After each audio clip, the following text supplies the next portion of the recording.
Well, this turned into a spicy intro, folks.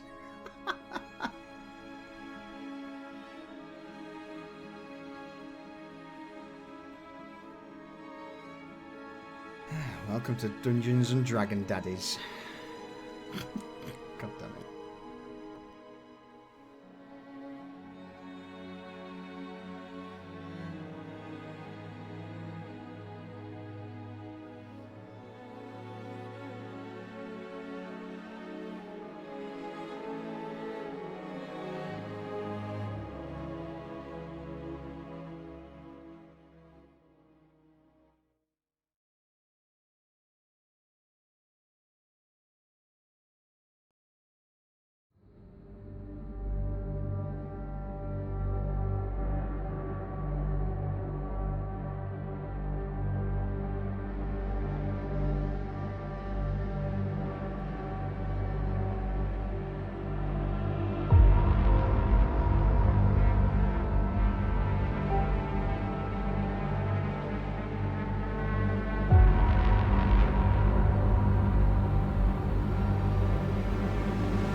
Hello, everyone.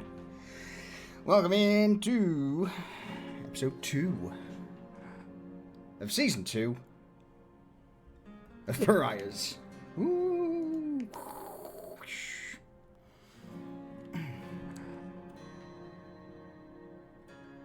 Oh, I was hoping for some juicy gossip straight off the bat. Now get fucked. Damn it. Damn it. Episode 2, season 2. How we feeling? Exciting. Pretty good. Yeah. Sober for now. For now, though it may change in the near course. Ah, dear me. No intro. I mean, it's a lot of love and time went into it. I enjoyed it. I enjoyed making it. Each time I made a slight tweak, it took like half an hour for it to render. But no, apart from that, all good. But anyway, welcome in.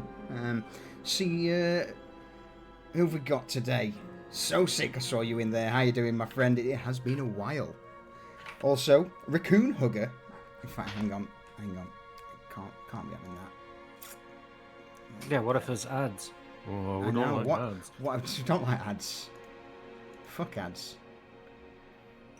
I try and have it on as little ad time as possible because I detest them. Detest the adverts. Ah, there you go, Raccoon. Ravarm. Are aquatic dragons just sub-dragons? Dorian, you got any comment on that?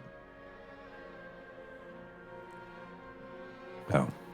None. Thought so. Yeah, thought as much. Anyway, Cypher, pull me out of this hole. What happened last week on Pariahs? Well, nothing like beating an old trope dead and keeping it going for the second season. Actually, this is more like the third season because I did it in Black Mark too. Ebon Order. Oh yeah, this is my life now. We appreciate you doing it. Thank you very much. Fuck off. Right. Anyway, so last week we joined the party after a lengthy time skip, and some things had changed. Cypher was back, Desmond was Dorian, and everybody else was hunky dory. And they're all sat round a table in the new underground in the pit. Shadowed Circle. The Shadowed Circle, that's right. Very nice. Mm-hmm. It is very nice. The map was lovely. Chef's kiss. And they were chatting, just catching up like friends and family do. With blood sports and cheering in the background and people dying horribly. Well, not people, because they were beastmen, right? No, are they people? Are beastmen people? Question for chat. Question for chat. Discuss. Yes. Discuss amongst yourselves. So yeah, as two gladiators and three beastmen chopped each other into fucking. Well, actually, the beastmen rolled terribly, and the It was pretty bad. yeah, it was pretty bad. Like it was pretty one-sided. Yeah, it was good. Everybody was catching up and asking what everybody had been doing. Well, you know what? Let's have it rather than doing it that way. Cypher, you can go first. What did you do in your 6 months of downtime? I woke up. You did. One. Which I'm sure at some point in the near future we'll revisit that. Yeah. But not now. Yeah.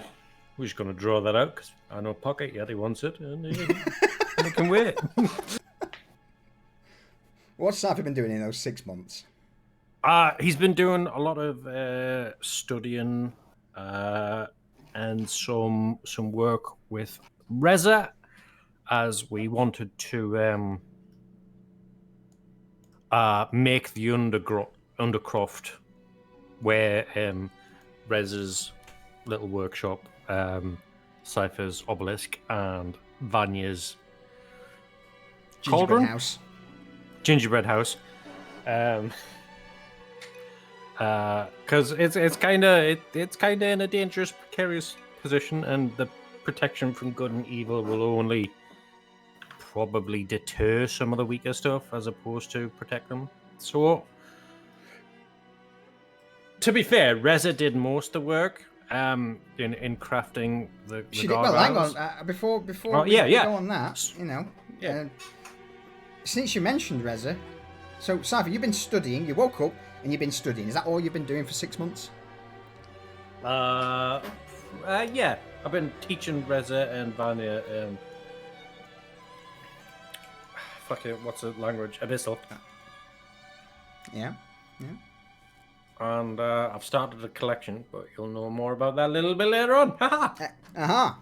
So, since Reza was mentioned straight off the bat, Reza, what have you been doing in the 6 months of downtime?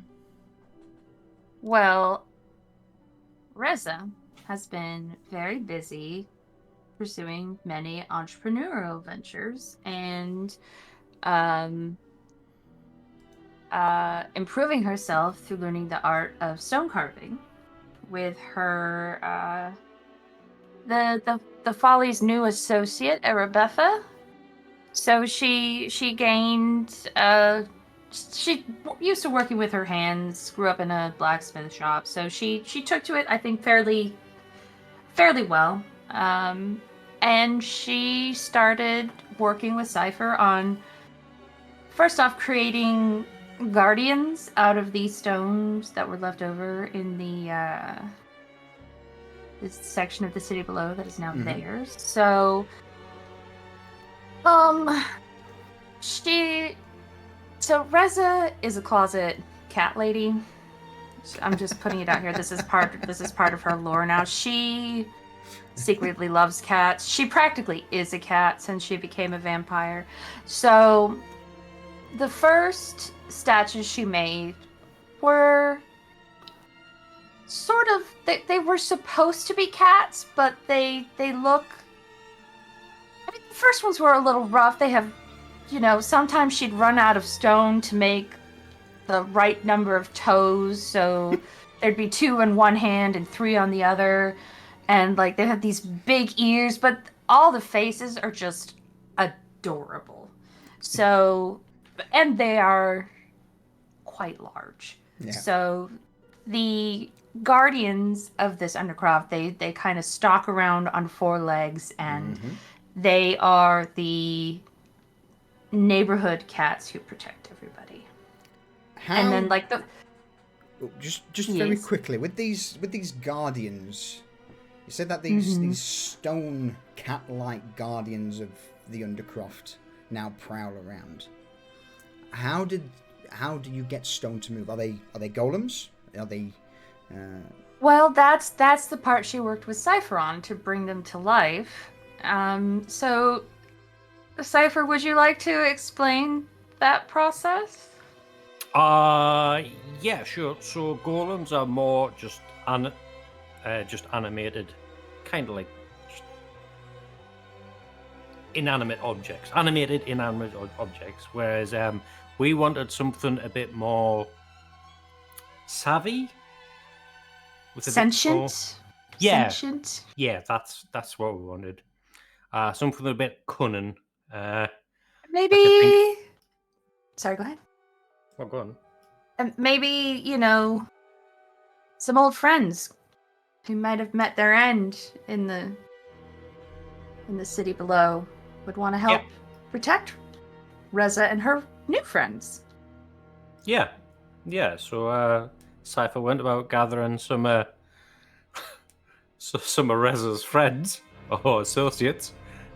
The ones that we saw during the Cypher's the ritual, ritual, because he was familiar with them, and using lots and lots of souls, we bound them and animated them.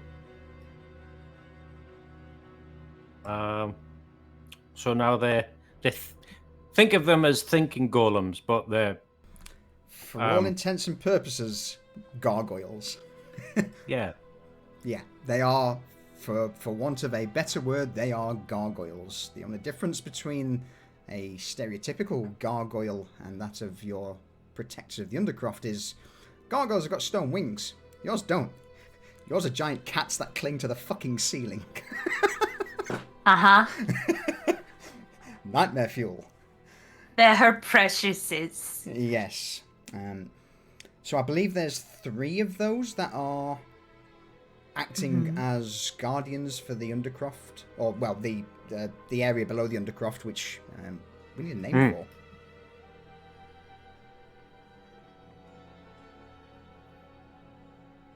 It's one for you to think about. So apart from crafting these gargoyles, Reza, is there anything else you've been up to in the bit of downtime in the 6 months? Yeah, I mean, Reza is basically the second, I guess the assistant manager or assistant to the manager of the Folly. she helps Garrett manage all the various relationships they've built with like the distillery they bought, and last week we talked about the 2 other taverns, how those are running, the relationship with the road.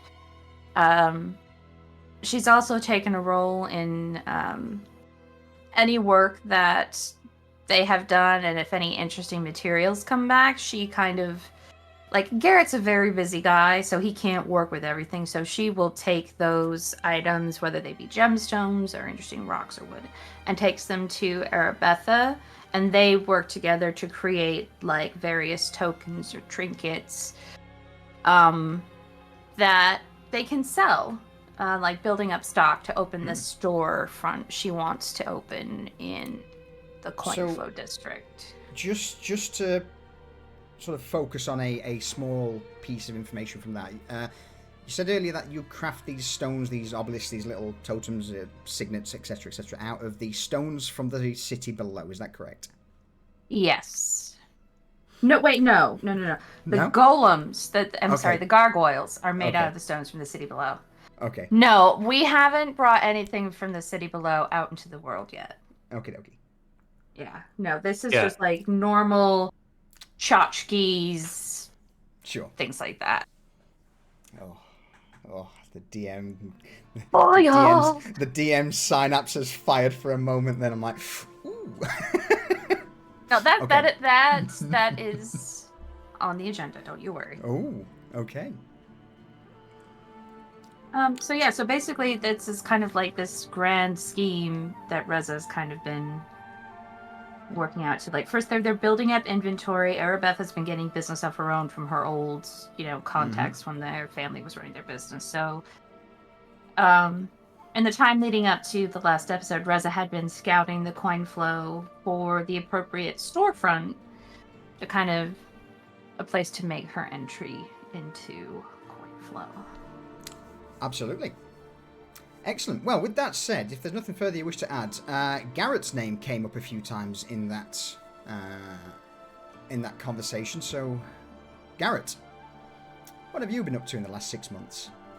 I got rich. You're welcome. All right, Scrooge McDuck. No, basically, yeah, I've made a shitload of money from Bloodshot, from the fighting pit.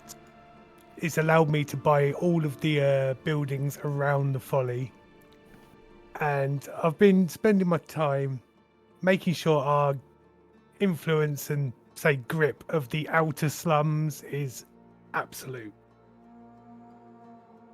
No, nothing happens without our nod. We've got people in charge of the main taverns in the 2 other districts, Piker and Poulter, that work with us. We supply them with goods and services, and it's all hunky-dory at the moment. Absolutely. You have the distillery, so all of the taverns are basically peddling ale from your distillery, where you get paid. You've got the Bloodshot. That how's the Bloodshot? You say you're making money from that. What's that look like at the moment? Well, I'm producing it as basically with the help of Elias now, who's basically like a living planting machine in my chamber, helping me make the Bloodshot. And we are selling that through the Silent Road, who run the tavern in the Poulter district, with its access to the canals. And then that's being imported into the city proper, shall we say. Sold for an obscene amount of money. And that is where a lot of the funds, or at least the initial funds, came from. The Silent Roads deal with you. Bloodshot's now spread very much, as you found out last session, into the more aristocracy, or sorry, the more noble end of town. The aristocracy themselves seem to have started to get a bit of a taste for it. Whilst it's not at the point of you being filthy rich to afford a huge mansion in, let's say, the Magister District, it's certainly on its way. There are people taking note. It's a drink that, with some mild psychedelic effect, even affects the vampire houses. So, yes, Bloodshot is certainly starting to make a name for itself. And then, of course, with the fighting pit, how did that start? It seems like you've got a few big names using the Shadowed Circle as a training ground. How did that start? We started with some like little local fights with some little hard men, but we got in contact with some of the bigger fight trainers and said that if they wanted to use our arena for their training purposes, we would put them on, give them a good deal on it, and as a little sweetener, we'd be supplying them with health potions should their fighters take any injuries during the bouts. And that there, Garrett, is the single point where business went from pretty good to, oh shit, this is making a ridiculous amount of coin. The fact that healing potions are expensive, even in places such as the Coinflow District and beyond, the fact that you were offering them to people in their fights, well, it didn't take long for bigger names to start inquiring, knocking at your door, and that's where we are now. We left off last week with two rather large names from the pit in Lantern District, one training their fighters and another one just throwing a random collection of beasts that he, for want of a better word, farms for sport. Anything further you wish to add to that, Garrett? I think that's pretty good for up to now. Yeah. In that case, we've got the two individuals who seem to have started some shadow war between themselves. Who wants to go first? Dorian or Vanya? Dorian can go first. Go on, Dorian. What have you been up to in the 6 months? Because last we left you, well, you were just a little boy. So Dorian, having been freed from his tiny prison, decided it took him a while to just get used to things. So he did a lot of things like going out, drinking, just all the kind of things that you would do because now you're able. Unfortunately, after a very short stint, that was just not all that much in lower streets. It's still just the same stuff. There's nothing really new and shiny. So he's turned his attention toward, like we were talking about last week. And as was mentioned before, the downtime even began because Verbeck had, met his totally accidental and unpreventable demise. And he's been trying to get himself into he's been trying to hone his public image, and he has been gleaning what memories he can from his host to figure out where he comes from and what he can exploit to that ends. But he wants to try to be installed as the governor of Lower Streets, so he's trying to basically play on the Thomas Verbeck was his great uncle twice removed, that can't possibly be tracked. And so that was a big part of the early days, and him going around to talking to people and trying to display himself as an upstanding citizen as much as you can, and bothering Garrett about papers that might need to be made. His latest fixation has been trying to get to his, his, in air quotes, birthright, trying to secure that, because he wants to secure the government of Lower Streets to some degree, to basically act as an outer shell to everything that Garrett's built up, so that they can start pressing out and gaining influence on other places without having to deal with some errant aristocrat being put in in charge there as much as they can be.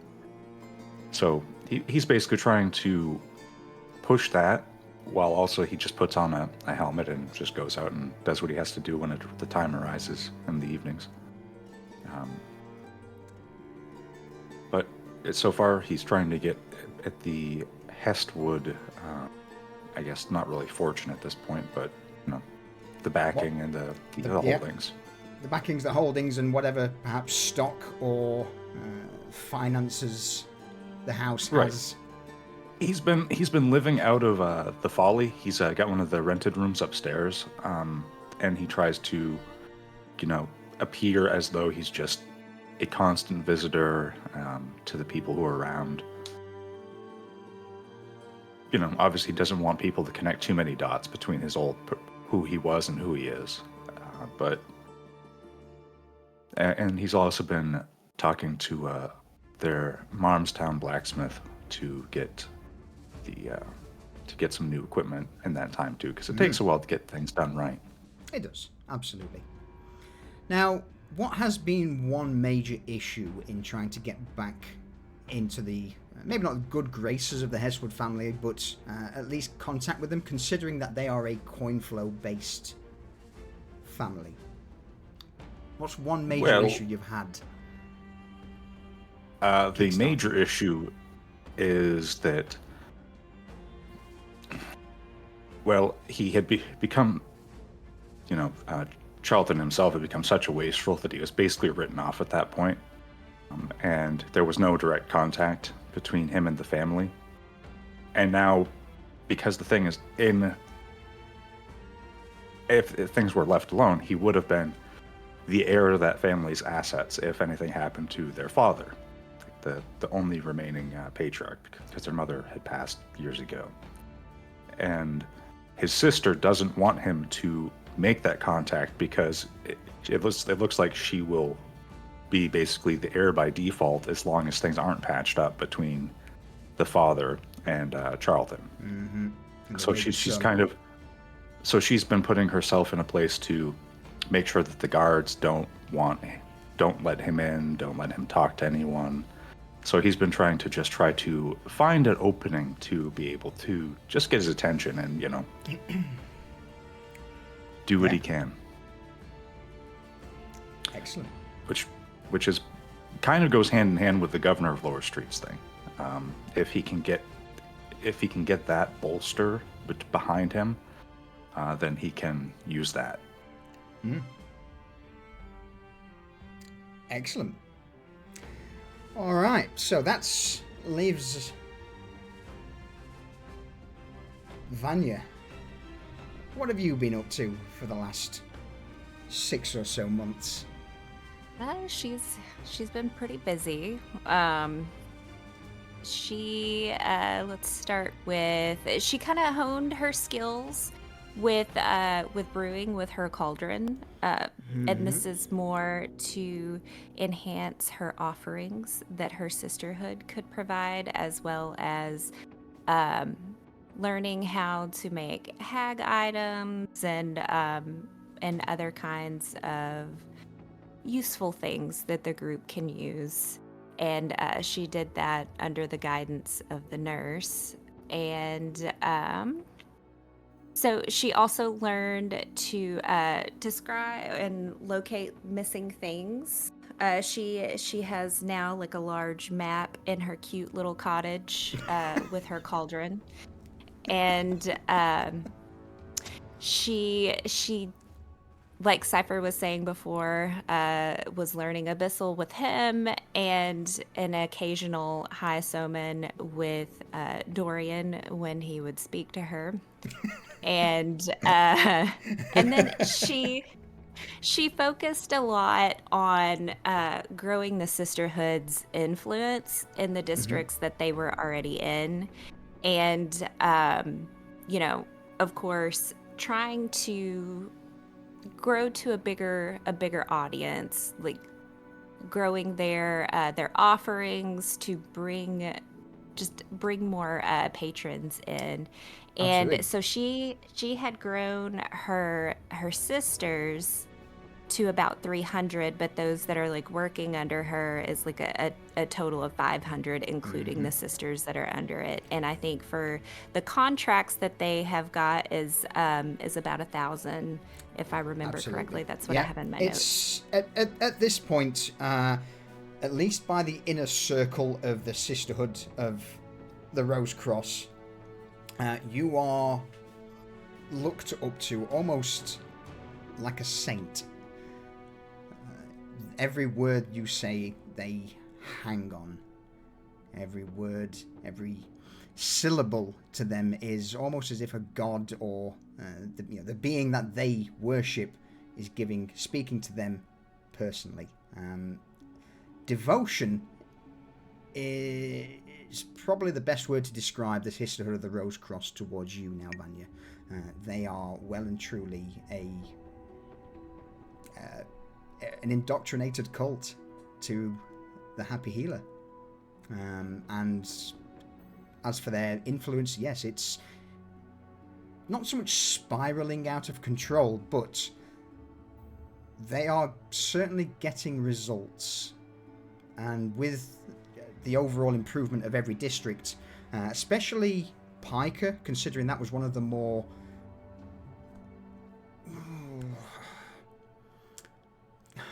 there's no point in being around the bush. Since Piker was a shithole, and the people there were living in poverty and filth and just a horrific environment, a lot of people there are starting to latch on to the Sisterhood and their teachings. So just to give you a bit of an update on the organisation behind the scenes. And that's a good segue to her commissioning a statue of the Happy Healer from Reza as a gift to her sisterhood, so that they can always look and be inspired when they enter the room. And then she also started a monthly get together in the bar area. Yep, in the Shadow Undercroft. Circle. Yes, with mages. So How did that come to, about? Because so that was one thing you were looking okay. to make connections with last season. Yes, What so happened? it started with when, oh my gosh, where was that place when we had met that mage at the clothing store? Whenever at the time that was Would you like a name? Desmond. Yes, Her name was yes, it looked like Jacqueline a name. Homan. Jacqueline Homan. And she was DTF. And yes, Mhm. and she helped spread the word to be able to bring. That was Jacqueline. Oh yeah. Right, calm down.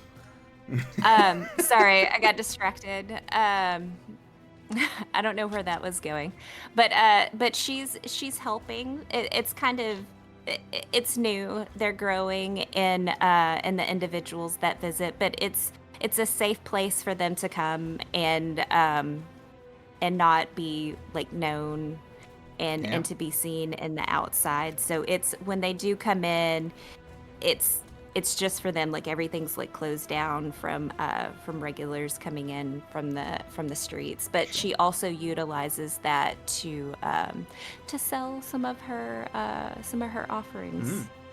Now, you're not the only person who tries to push wares there.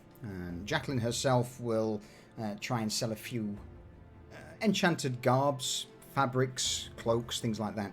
On top of one of the other individuals who seems to have more presence, he seems to act almost like a second to you, Vanya, and that would be a gentleman by the name of Salim Fall, who has been a close confidant of the management for quite a while now, to the point where during the scouring of the outcasts, you gave him the outcasts archive, and that's where for the last 6 months Salim has been teaching new apprentices, granted in secret, but he is, again, to you, Vanya, a pretty close confidant, someone you can rely on and speak with when you get past his rough exterior.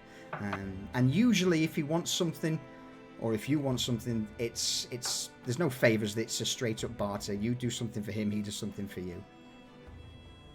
Quick question. Yeah. Would other magically inclined members of the Folly ever sit in on these meetings? I would imagine that's up to you guys. Well, we know it's happening, right? So we can. Yeah, absolutely. Yeah. Yeah. Yeah, I don't Can't know help how myself. you guys wouldn't know that. Yeah. I'd like to think that Vanya keeps accidentally flirting with Jacqueline. Accidentally. Giving off the wrong, Yeah. leading her on accident. Yep. Yeah. That seems like something she would do.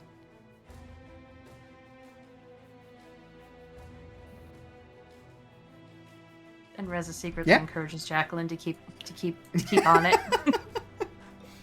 All right, Don't so worry, yeah, she'll come around.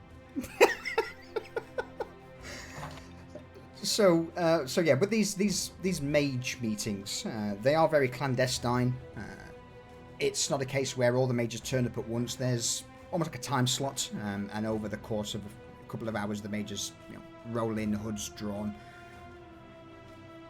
But it's here where you've started, Vanya, to interact and make connections with a few other smaller groups.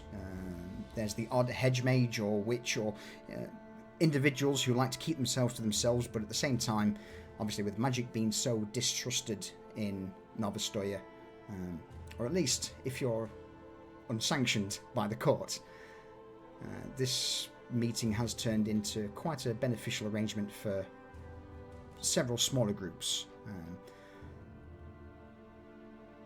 Do you have any questions or anything you'd like to pose to me about some of the other groups there, or are you just happy to find out later down the line? I think we can find out later Okay. down the line. Maybe whenever we have a session, whenever they're there. Yeah, okay. So with that said, then, in the mages meeting now in our minds, is there any other activities you've been up to in the 6 months? No, that was quite well. I mean, so I can't remember if I said this or not, but now they're focusing their sisterhood mission and domination into the coin flow, kind of like the others. And they began the preliminary on foot operations, but have not yet been able to establish a headquarters. But it's more of a getting kind of the lay of the land and what's acceptable and what's not, and feeling it out.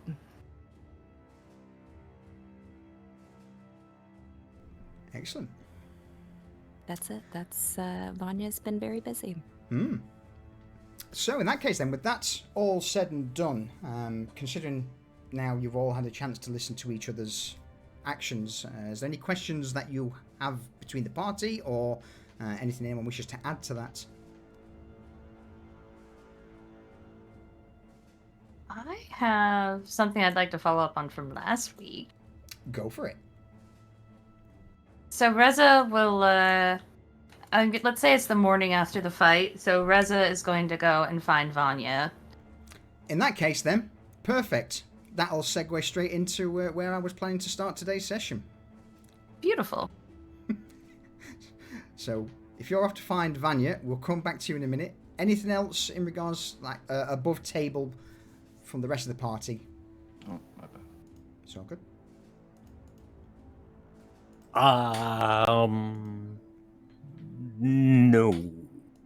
No. No? I might clandestinely try and help Dorian if he needs it, as a man with a different face, because I'm guessing you don't want too strong an association with management, right? At this moment in time. Honestly, aside from a few things like, needing to come up with a story for like where Desmond went and everything, he's kind of fallen into just being very chummy with people. And he doesn't. It's not even really his job, but he's been doing things like serving around the folly a little bit, just to seek good night for the people who are there. And he doesn't particularly mind being seen as being involved with them at all. If anything, it's a good thing in his mind. The rub. The rub. Yeah, exactly. All right. Garrett, is there anything you wish to add, or are you good? I'm tickety-boo, mate.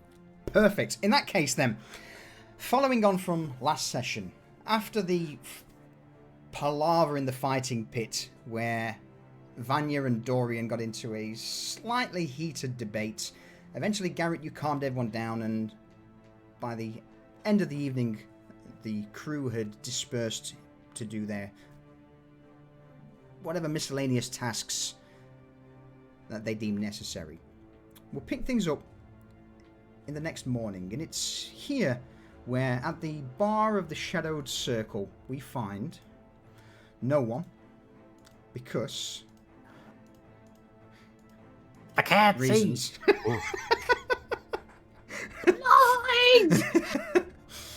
We find ourselves back at the bar of the Shadowed Circle. At this point, it's early in the morning. The fighting pit hasn't been opened, and the only person stood behind the bar would be a somewhat lithe woman going by the name of Cassandra. Sat on a stool on the opposite side of the bar, Falco, the manager of the Folly at this point, or at least to the public eye. And last but not least, propped up on the floor with his head leaning on the counter itself, would be the incredibly large form of Skarn. Towards the opposite side of the bar, again sat on one of the wooden stools, is Vanya. At this point, Cassandra is wiping down a couple of mugs from the night before as she glances over towards Skarn, arches a brow, looks to Falco and then towards you, Vanya. Is he always like this whenever he doesn't get his own way after, expecting to jump into the ring and then not?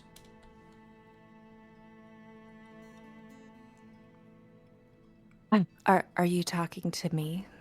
Vanya looks up. And staring straight at you with the piercing blue eyes is Cassandra as she just slowly nods. Yes, Vanya, is Skarn always like this? I'm so sorry. I've been deep in thought. I've had some quorums with some of the group, and that's just where my head is. But let's not we don't need to talk about that. No, Skarn is he's very passionate, and he's good. He's good at what he does, Skarn. Yes, that's a good I didn't get idea. to fight. Oh, it's annoying. Did not get to fight. The throwing things, I was expecting more from goats, but shame. You are good at fighting, aren't you, Skarn? Yes, I am. He just flashes his teeth. Now, to most people, this would look like a Dragonborn. Now, bear in mind, when we say Dragonborn for Skarn, he errs more on the side of dragon than born. His long neck just looks towards you, Vanya, and as his mouth opens, again, most would assume this is a quite intimidating gesture, but by now you know this is Skarn just smiling. She, you can see, like, her eyes getting real big, like she's had an epiphany. And so she takes a drink, and you said Falco's sitting right beside him, too. Absolutely, yep. Falco is there. He's got a tankard of water in hand as he's sipping away, looking between you, Vanya, and then to Skarn. So Vanya's gonna kind of, like, lean over to catch his gaze and say, "You're a good fighter, too, aren't you?" Well, you know, I know my way around a sword, eh? Why? What's, And immediately Falco takes a quick swig from his tankard, puts it down on the table, and just stares at you. Why? Can I... And she points to both of them. Can I ask you both for a favor? Oh, I'm not entirely certain I like where this... Yes! Go. You hear this big slam on the table as Skarn's fist pounds on the wood. Ask away. So are you aware of what went down last night? No. I mean, again, all I know is what goes on upstairs. I tend to leave down here to you lot because, well, no offense, but up there's a hell of a lot easier than what the fuck's going on down here. And Falco will turn towards Skarn.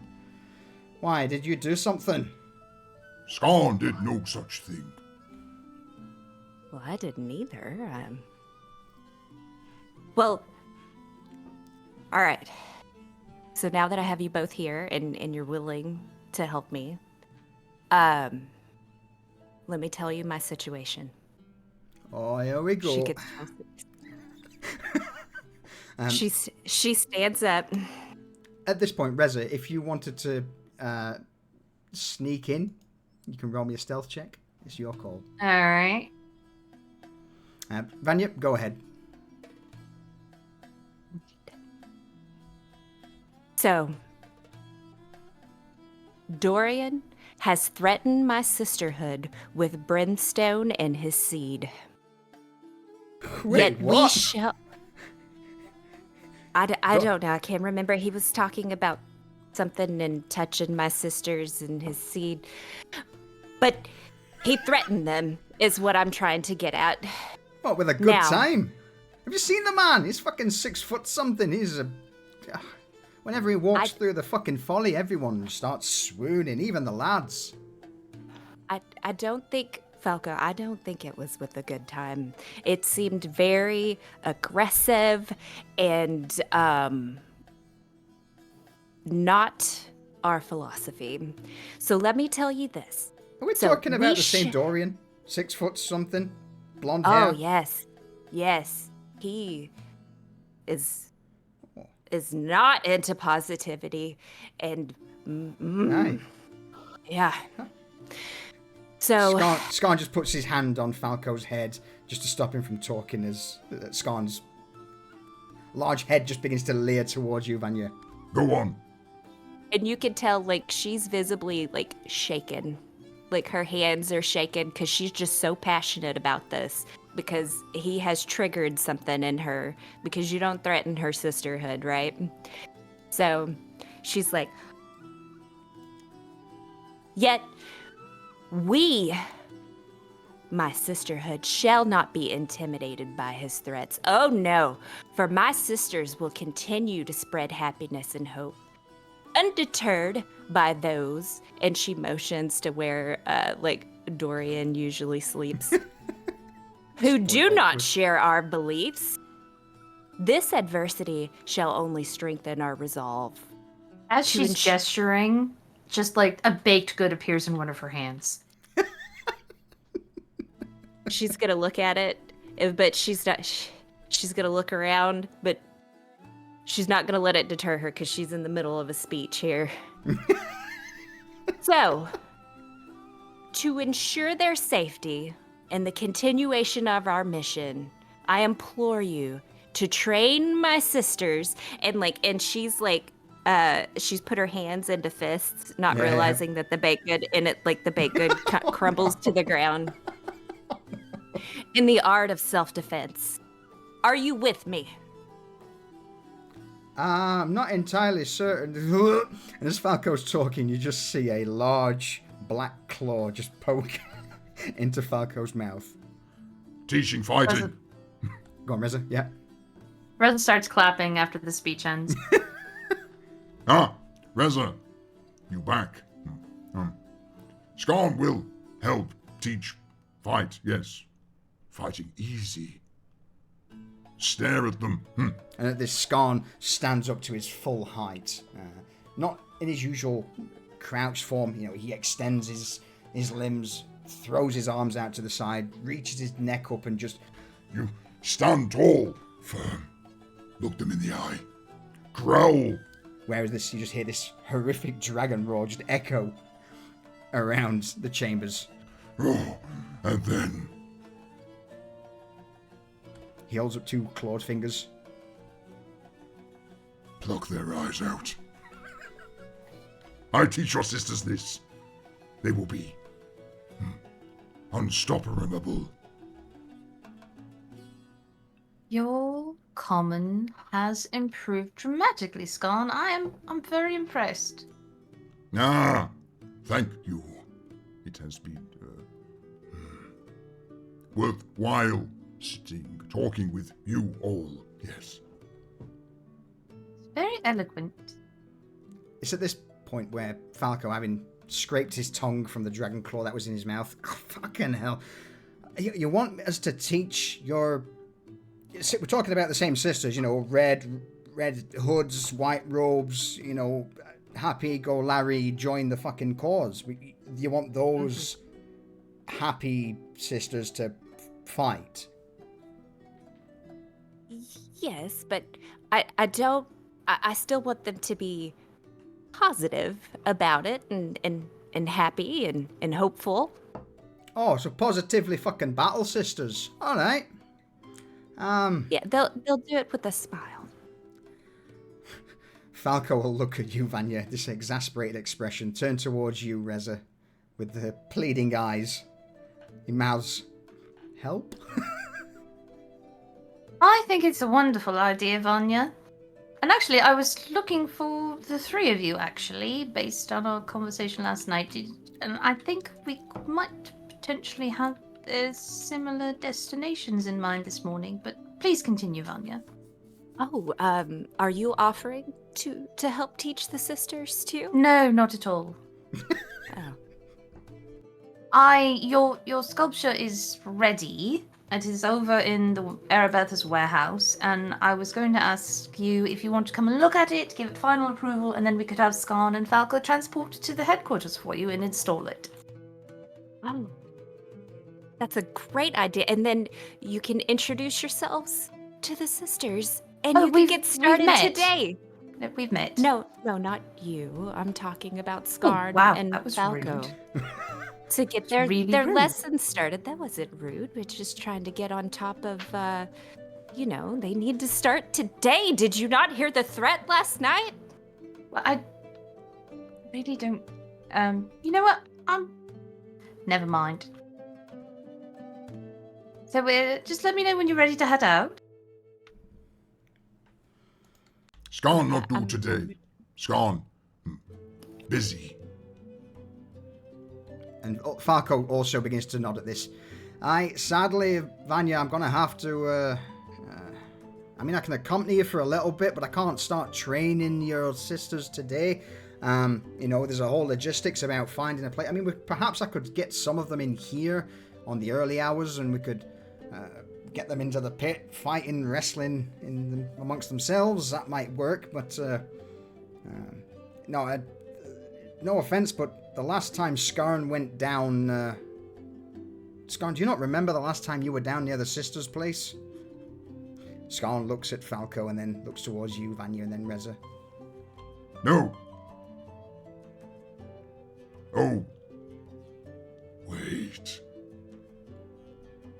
You talk sisters. When I picked them up. Yes. Skarn remembers. What? There was a misunderstanding between your little sisters thinking that Skarn wasn't happy. They asked him what made him happy, and let's just say that Skarn is a dragon of action rather than words, and he showed them what makes him happy. What makes you happy, Skarn? What'd you show them? Pastime. Normally Skarn through logs. Nantos. New fun game. How many of my sisters did you toss? Falco, avoiding your gaze, just motions with a hand. 5. Are they okay?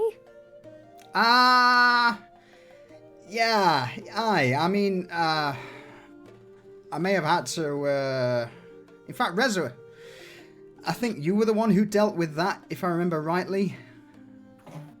You gave them, I can't remember exactly what you gave them, but you gave them some bits and pieces or something. What, Falcon, what are you talking about?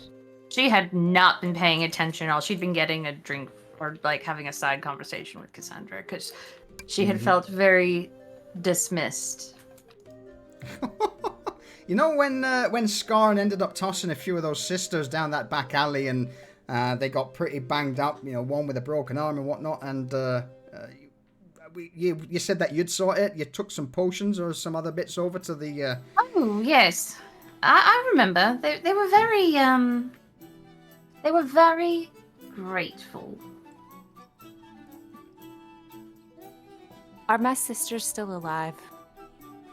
So I took them some of Sal's best. Of course they're still alive. Oh, okay. Okay, so what I'm thinking is maybe Scarn, you shouldn't go to the sisterhood, but when they come here in the fighting pit, I teach them to fight. Yes. Yes, but Take I a will hit. rep them. Well, Vanya, do you know if they want to learn how to fight?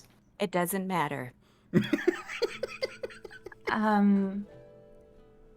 Right, okay, but so who's going to carry my very large, heavy stone statue to the sisters' headquarters then? You know what? It depends. Where's the statue at the minute? It's over in the warehouse by the canal. All right. Leave it with me. I've got. Hopefully they. What is it? Early morning. I've got a couple of lads who may be able to stick that on a cart and shift it. All right. If the cart's there, I can stick it on the cart, and then. Vanya, it's very heavy. I wouldn't want you to get your dress dirty. I'm sure Shax and Rags are still down in the fucking warehouse, so I'll just get one of those two to hoist the damn thing on and then ferry it over. Right, well, I'll have to take Vanya there to get her final approval first. Or we could just have them bring... Do you want to give it final approval, Vanya? Before? Yes. Because last night you were talking about a lot of enhancements that you made without my approval. I created it exactly to your specifications. I'm sure it's beautiful, and I can't wait to see it. Reza gives Falco a look. He catches your eye for a brief moment and then turns away. With that "oh shit" expression.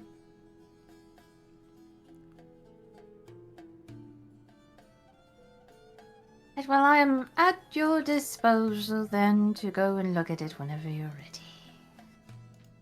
I think I'm in a good place now where I'm not anxiety stricken and can go do that. I want to thank Falco and Scarn for offering their services, and please let me know whenever you get started, because I would like to be there for the first session. And yeah, let's go. You owe me for that croissant, by the way. I got that from CoinFlow just for you.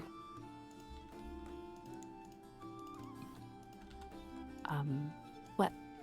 You got it for me even though I didn't ask for it and I have to pay you for it? Well, it was a kind gesture, and you just crushed it in your hand, and then you're being very rude to me this morning, Vanya. Are you okay? It's just... I am. I'm okay now. Right. I'm afraid of nothing. Okay.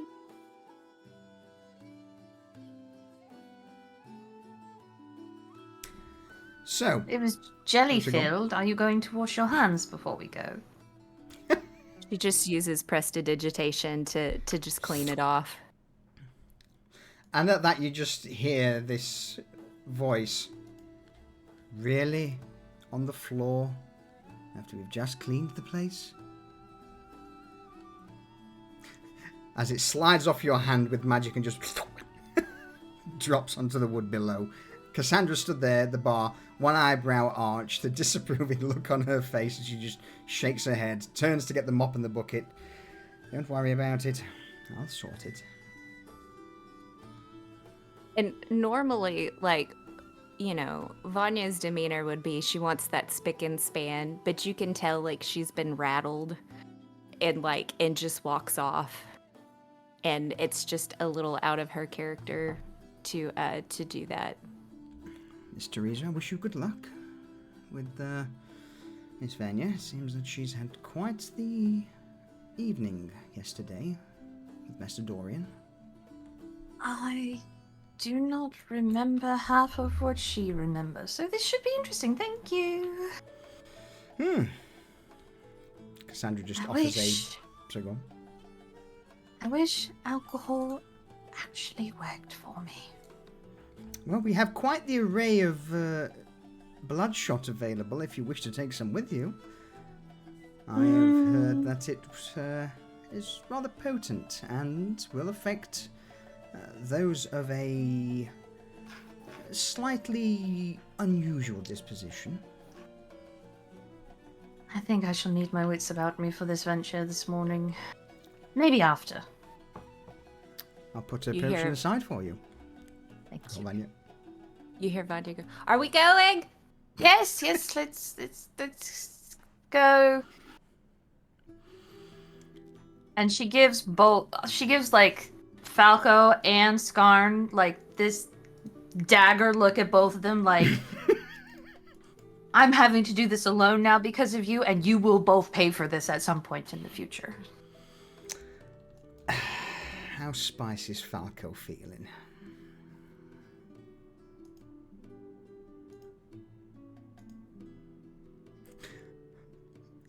Falco tries not to smile, but just blows a kiss in your direction. Almost like he dodged a crossbow bolt. She holds up the finger that has the ring with the holdout dagger on it and smiles at him. That bravado suddenly crumbles. And he just looks down at the tankard of water on the counter. And as you step out of the shadowed circle, you just hear this belly laugh from Skarn, a finger outstretched towards Falco.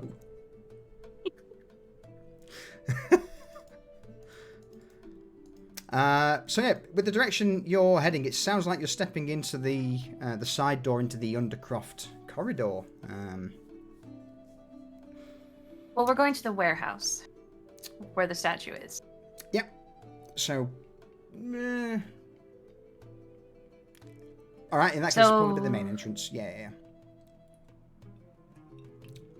Well, Step through Rez is following Vanya at this point. All right, Vanya, heading towards the Undercroft and up through the folly, or are you going to head out in the long tunnel that extends below lower streets and pops up at the corner near Market Row? I think she would take the most efficient path that would get her there quicker. And yeah. To go on. avoid conversation, Alright. she would probably take the ladder. Okay. So in that case, then, with you two disappearing for the minute, Garrett, Cypher, Dorian, what are you three up to? It's early morning, is it? It is indeed early morning.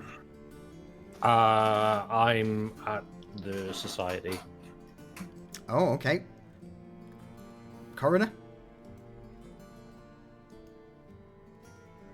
Yeah, sure, why not? Yeah. All right.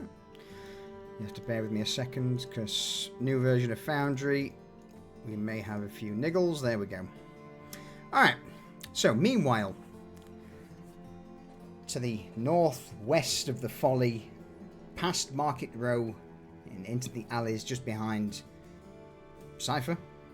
You are at the Society in the Coroner's Chambers. Here, in a somewhat dusty, half-decrepit room, the Coroner is hunched over the lectern towards the back end of the room, mumbling to himself.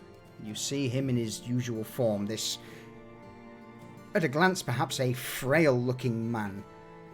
Black robes now, ancient, but well-preserved.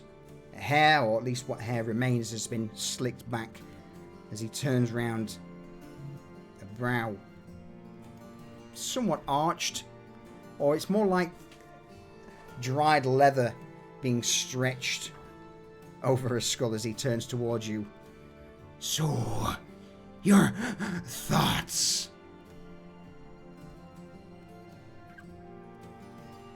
On what exactly?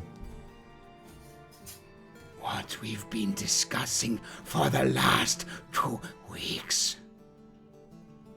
And he juts a bony finger down onto a tome. And this is a tome that you have been studying too recently, Cypher. The ritual?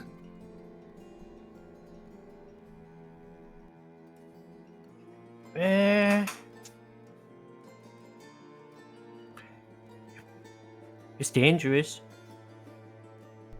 All magics are dangerous.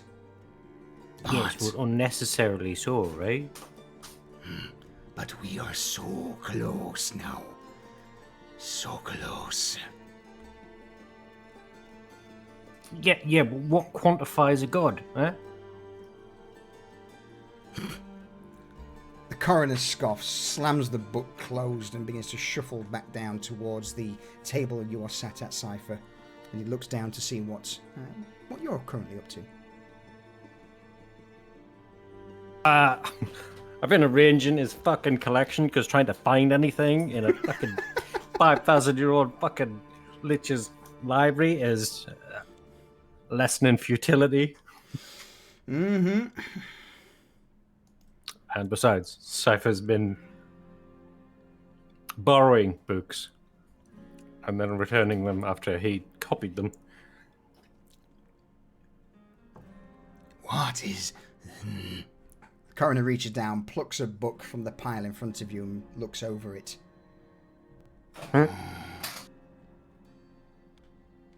I assumed this would have been filed away already. Slacking, you are. Well, I wanted to read over it once or twice myself to understand some of the subcontexts. Besides, your annotations are terrible. Coroner just looks down towards your Cypher as he sticks the book back onto the pile. He points at an annotation that's in 4 different languages, and he's like, care to explain? With his pale eyes, he just looks dead serious towards you, Cypher. No. Then it took me some time. I had to reference other books to get the context. Fine. When you are done with scraping down whatever you require, how are you feeling? The tick in your shoulder, does that remain?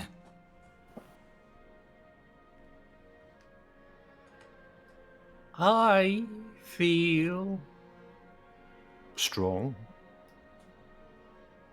And after last night, invigorated.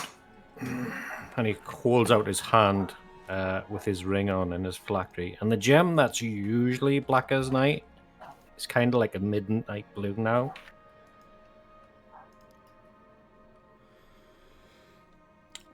Coroner's eyes linger on the ring for a moment before heading back towards you, Cypher. You carry a phylactery on yourself. Foolish.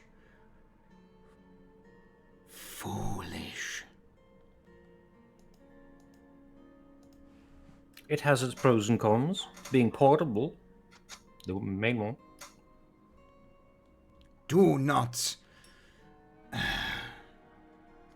My words are useless on you. They are. We are very different. Recently, Cypher, you've been getting the odd, what you can only assume to be a chuckle out of the coroner's. Almost, more, instead of a chuckle, more of a scoff as he just. Fine.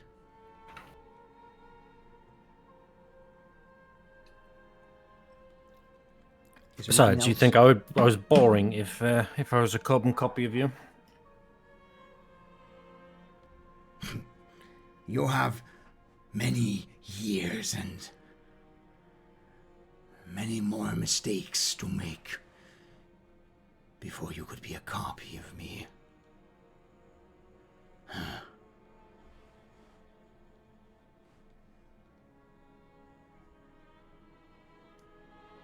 It's fair enough. Food for thought, though. On the previous matter, this is how like him and Go like they'll have a conversation, then they'll switch to a different conversation, then they'll switch back, and it's the way their minds kind of work, and they're just like, yeah. What if you had a fragment of divinity, and you just elevated it? The requirements of power to elevate a fragment of divinity would be... And the coroner will motion his hands around. Catastrophic. As opposed to this.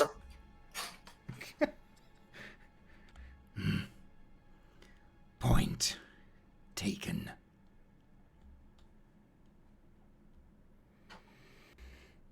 Cypher. I'm just saying, food for thought. Yes. Roll me an investigation check, please.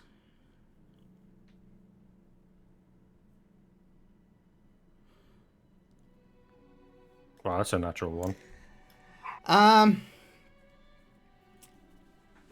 You've obviously been researching something. What is that something?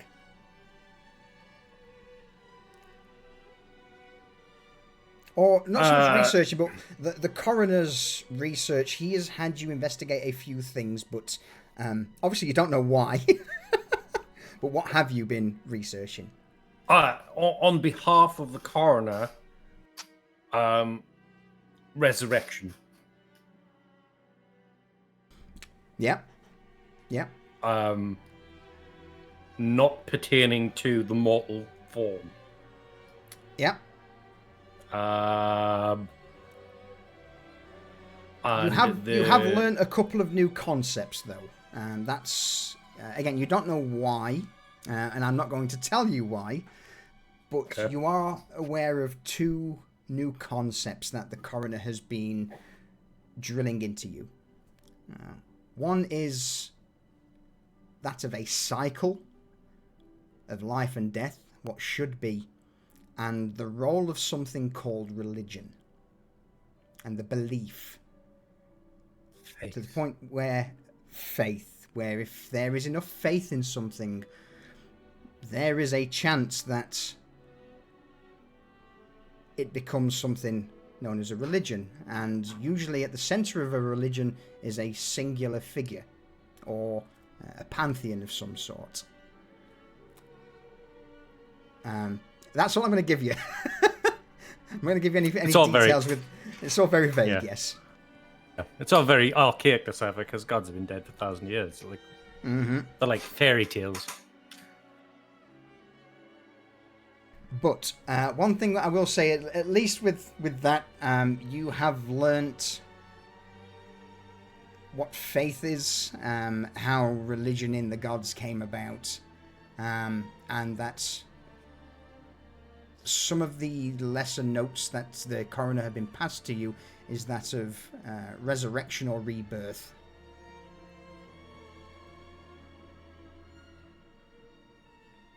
And one other concept as well, which is the redirection of power of this this faith-based belief, how it can be channeled, how it can be funneled.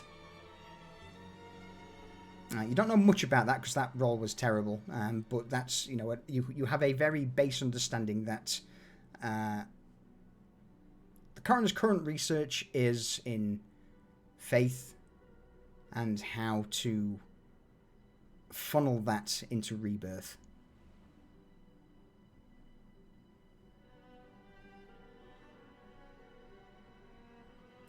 Okay.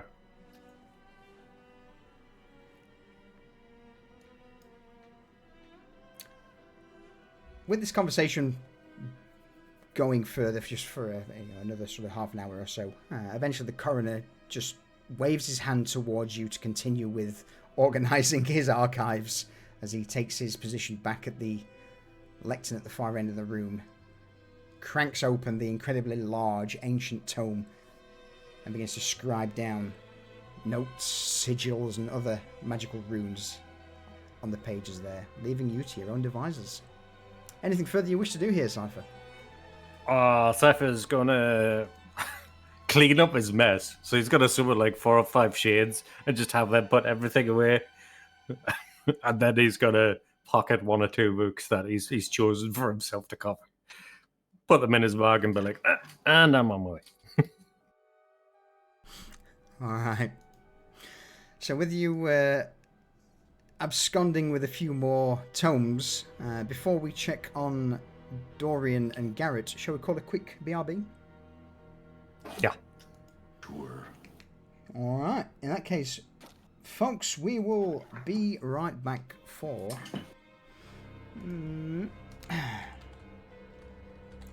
a refill break. Alright, won't be a second. In fact, I changed the music out for something less depressing. There we go. Alright, won't be a second.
Back.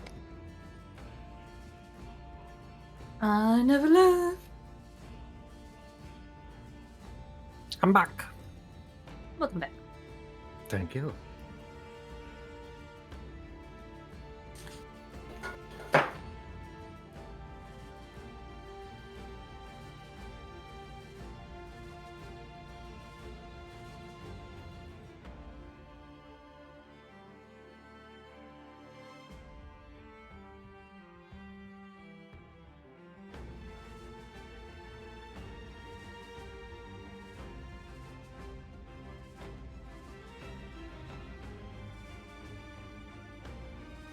True, I'm now back. If the barbarian has 10 gold pieces and the rogue steals half of it, what does the rogue take? 1d12 slashing damage. I mean, that's fair. It's absolutely fair. That is absolutely fair. Turn around is fair play. It's got to beat my sleight of hand check first. Garrett, roll me a quick sleight of hand check, just for, just to remind us all. I haven't done one of these in forever. Exactly.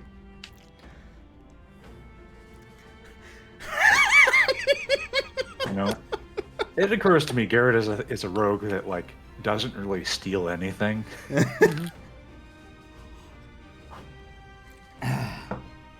Just hearts. Just hearts and minds. But yeah, just as a quick one, since we're on a brief break, we use the variant proficiency system in or from the DM's guide. Instead of having a flat +2, +4, +6, etc., it's plus 1d4, plus 1d6, plus 1d8. We've used that since we started Pariahs, and for us it works better. It means that there is still always a chance of failure, rather than just having a flat I'm gonna do such and such regardless. And I think it's not for everyone, granted, but I think for us it's more fun. Yeah, correct. You can correct me if I'm wrong, but for us it's allowed for a lot more interesting moments with the swings and roundabouts of dice rolls. Yeah, so that 31, is that a swing or a roundabout? Because that is because Garrett rolled an 18, and then he's got expertise in sleight of hand, which is 2d6, so 2 proficiency dice. Yeah, that's the swing and the roundabout rolled into one. And the slide. And the slide. And the merry-go-round. That's everything. Alright. So. It's not back. I forgot the fucking command now. on P? It might be on P, yes. It is. We've unpeed. Fantastic. You're welcome. I thought the merry-go-round went down. I mean, it could.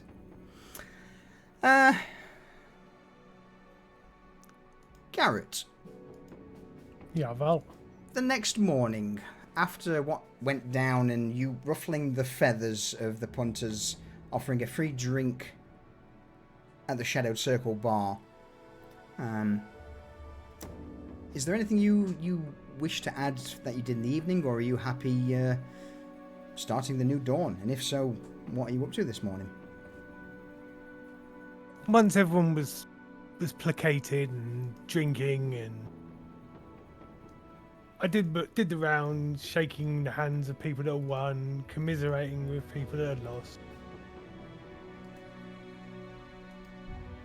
Just making sure the Shadowed Circle was running to peak efficiency.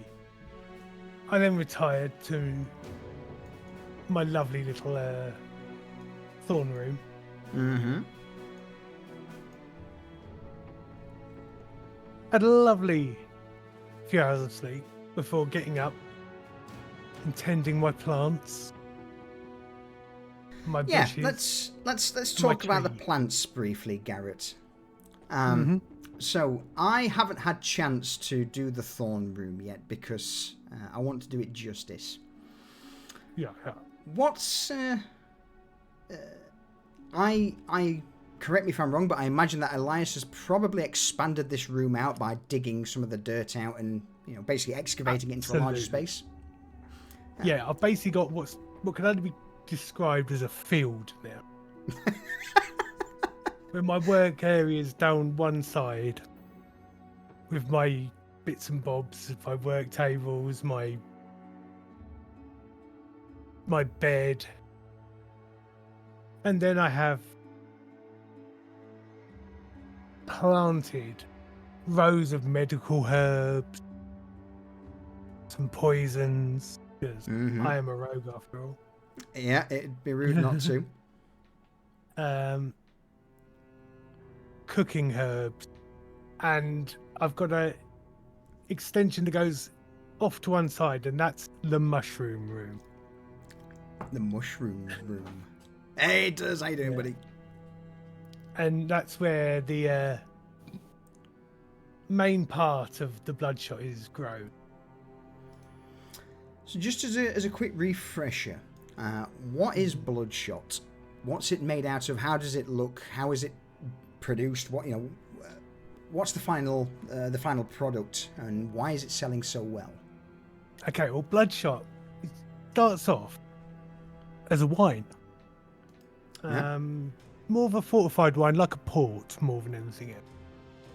And into this, we then add this compound that's made from these terrifyingly large mushrooms. That was given to me by the botanist. Yeah. And then encouraged to grow to immense sizes by a dryad. Yeah. And there's a reason these things continue to spore pretty often, and that is Elias. Yep. As the Encourages all, them to grow. it does indeed encourage them as the all-encompassing ent of the Undercroft. He is continually feeding them with magic. So go on, Garrett, continue. And once these mushrooms are brewed into a tea, we then mix it with the port to give it a nice flavour. And then as the little icing on top of the cake, we put a little gold dust in with it. So there's a little glint when the drinker sees it. Absolutely. So, boiling it all down, it's basically expensive port with psychedelic drugs added to it and a sprinkling of gold flake. Yep, 100%. I love it. And how is it packaged? You know, what's the final product look like when you send it off to the Silent Road for sale elsewhere?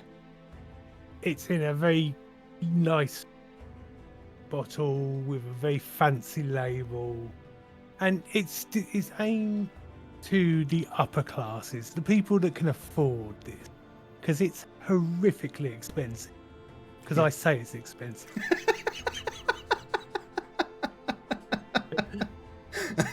It's expensive because I said so. And yeah, it is. Without a shadow of a doubt, you know, it's been going for. You've heard from the road that in places like the Magister district, in the Temple district, and so on, you know, and beyond, it's been going in some establishments for anywhere from 1 gold to perhaps even 2 gold per shot. Yeah. Not per bottle, per shot. And this is why. With granted, there's been deals cut with suppliers, so the suppliers take a cut in those districts. The Silent Road do take a hefty cut as well. But even then, with what's left, it has made you all incredibly wealthy. Yeah. It's financed us to the point of anything outside of the city proper we can just buy. Yeah. Mm-hmm. Pursue our passion projects. Absolutely. So that's the Bloodshot, and again, you know, the Thorn Room is your farm, your production lab. Yeah. And also my private quarters. And indeed your private quarters. Where I have, instead of having chairs, I have a large vine that comes down from the ceiling. And I sit on that. I can be transported around the room on it, should I wish. I do like to walk for myself. But after watching how the the botanist uses her branches to pass a thing, I now can ask Elias to pass me stuff, and he will pop it on my work desk for me and bits and bobs like that. You can indeed. Why is that though? What language does that entail? Because I can speak to him in Druidic. Yeah. Through the last 6 months, you have been spending time with the botanist, and to the point where you are now incredibly fluent in Druidic. The creaking, cracking noises from Elias to you are basically words spoken. And while normal people can't learn Druidic, I come from a Druidic family. So my mother was a Druid, my sister is also a Druid. So I've been exposed to this language my entire life. yeah, one could say it's almost, it runs in the blood. Indeed. Excellent. So yeah, what's your morning consist of then? Just again, apart from making sure business is running. That's literally all I've done for the last 6 months is keeping the business running, extending our influence, and making sure the lights stay on. Yeah. Is there anything you wish to do at this present time, Garrett, or are you just fully intending to capitalise on production? I'm making the most of the downtime that I've got, because when things get busy, things get busy. All right, excellent. Well, with that then, Dorian, you obviously had a rather heated conversation with Vanya last night. Is there anything you wish to do before you retire for the evening there? Or are you happy to awaken on this new day with whatever tasks you have or you wish to bring forth? The only thing that Dorian would be doing before heading to bed would be reminding people that coin is like the tide. It flows out and it flows back in. A loss today is not a loss tomorrow, and then just he's going to go retire after that. Waking up, he'll get himself ready. He has a few things that are on his mind, like he'll go by the governor's office and check with the receptionist. He'll basically he's taking upon himself to keep apprised of things because he doesn't trust that he would be informed of anything. He will visit the blacksmith, as I said, about his equipment and stuff like that, because granted it can take a while. Well, do you know what? I'm happy to throw us into, bear with me, Outer City, Kartov. Now, here in Kartov, as you make your rounds, Dorian, again, you are handed a large pile of paperwork by the receptionist to the town hall. A lot of the issues are mostly small disputes relating to Market Row. A couple of stall vendors have moved into lots that they weren't allocated, and as such there's been the odd scuffle in the street, as to which a few of the hired hands of the Follies broken up. And with that fight being broken up, then petitions have been put into town hall to basically say, this bastard stole my spot on Market Row, and now my profits are fucking nosedived into the ground. So what's Dan all gonna do about reimbursing, etc., etc. As very well. For some of the other issues, there would be a roll me an investigation check, please. Okay. I've got my character sheet popped out somewhere. There we are.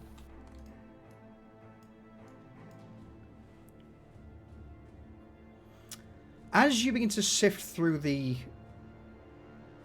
few notes of parchment, Dorian. One of them seems to have be a letter, a large red wax seal with a scale symbol stamped in the center. That of the Merchant Guild of Coin Flow.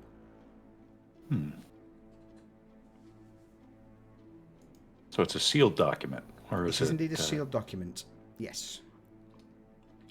Okay. Best take a look at that somewhere secure. So we'll do that after doing the rounds. All right. So you're not opening it now. Is that correct? Correct. All right. So with the document stuffed into your pocket, safe and secure, you make your way through lower streets into Pica, eventually reaching the outer area of Khartov. At the center of Khartov lies a crossroad. Just off to the side, a large building that several months ago was, well, it's not dilapidated, but somewhat run down. Now it seems that from the early hours of the morning there is nothing but the constant ringing of a hammer on an anvil. Stood in an open area under a small shanty is the visage of Damien Hellman, the blacksmith of Khartov. As you walk down the road towards him, Dorian, you catch his eye even, and he offers a raised hand in greeting. The gesture will be returned, and he'll approach the man's forge. Well, Master Dorian, good to see you again. In fact, I was expecting you a little sooner, to be honest. Your armor is ready. Well, you can't rush a master at his craft now, can you? And it seems you're doing well for yourself. And he's going to gesture around at the building. Well, ever since making a few contacts with the Folly and, well, to be honest with you, I've not seen him in quite a while. Do you happen to know if the young Desmond is doing well? I think he's doing just fine. He's just gone to be with some relatives for the time being. I see. Well, pass a message on that, he's not forgotten. But no, as for... And this, Damien motions around the forge area quite proudly. The business has been exceptionally good. I really can't complain. Having contacted him and a few others, it's just non-stop work all of the time. So, yes, granted, with you being recommended by young Desmond, just wait a moment. With that, Damien steps towards the back and produces a rather finely crafted-looking breastplate. What were your specifications on this breastplate? How does it look? They are... So, the armor itself is just darkened iron. It's very much utility, and it's on the heavier side. There are a lot of... All the corners are very much like... they're not rounded. They are heavy... I've got it in my mind. I'm just trying to think of how to put it. There's a lot of polygonal angles at the edges. Like there's a lot of jagged bits, and it's just dark iron in color, with a matching helmet that looks almost like a face that you would lay over your face and obscure your visage from anyone who might be looking. Getting a Game of Thrones vibe from that description. I must say, Master Dorian, that is quite an imposing set when all together. But, well, I'm quite proud of it. Yes, it's well done. I'll just carry that back. And anything of the matching implement to go with it. Oh, of course, yes. Moment, I will get them all. And with that, Damien begins to step into the back storehouse where he gathers the rest of the armor. Dorian, I imagine at this point that even for people in Kartov, Malmstown, have you made any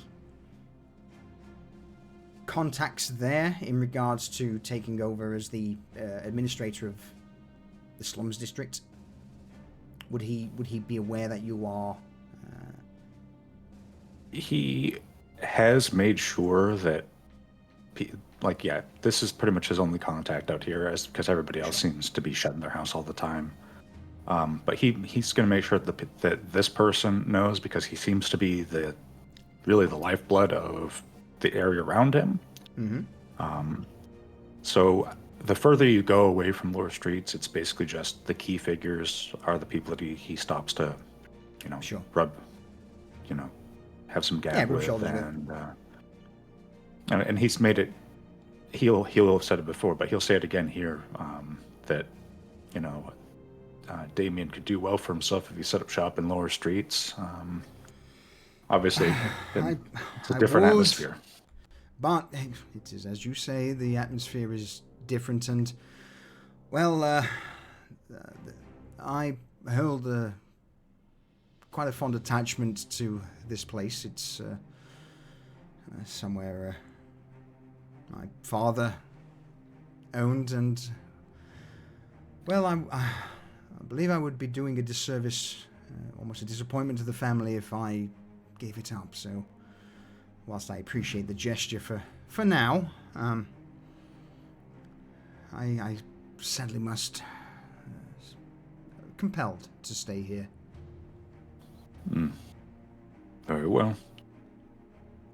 Well, can't say that it wouldn't be. That it's not a shame, but I understand you have to do what you have to do. Aye, and with that, Dorian, goddammit. Damien. Damien Yep. will tap the armor, and I am not an idiot, Master Dorian. I will make sure that none know that I produced this piece for you. Well, that'll do well then. An And administrator needing armor is quite a rare thing, even from the Castinalan provinces and beyond. Trust me, I know nothing. That's not my work. There are no discerning figures or marks upon it. And whatever you require of said piece, well, I wish you luck. well, it might be strange, but there's a saying you might be familiar with, that if you want something done right, you have to do it yourself.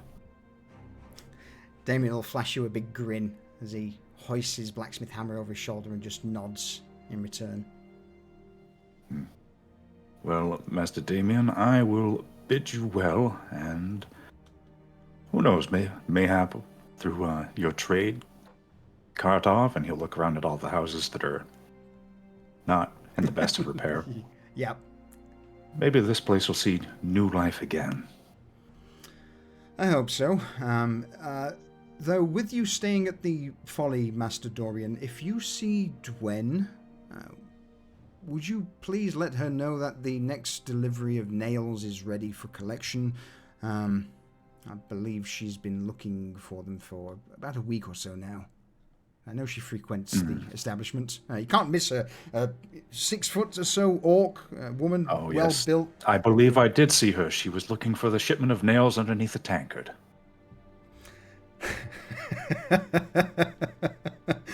That you do. That you do know her. All right. Well, thank you, Master Dorian. And with that, We'll Damien see will to it she comes. extend a hand towards you.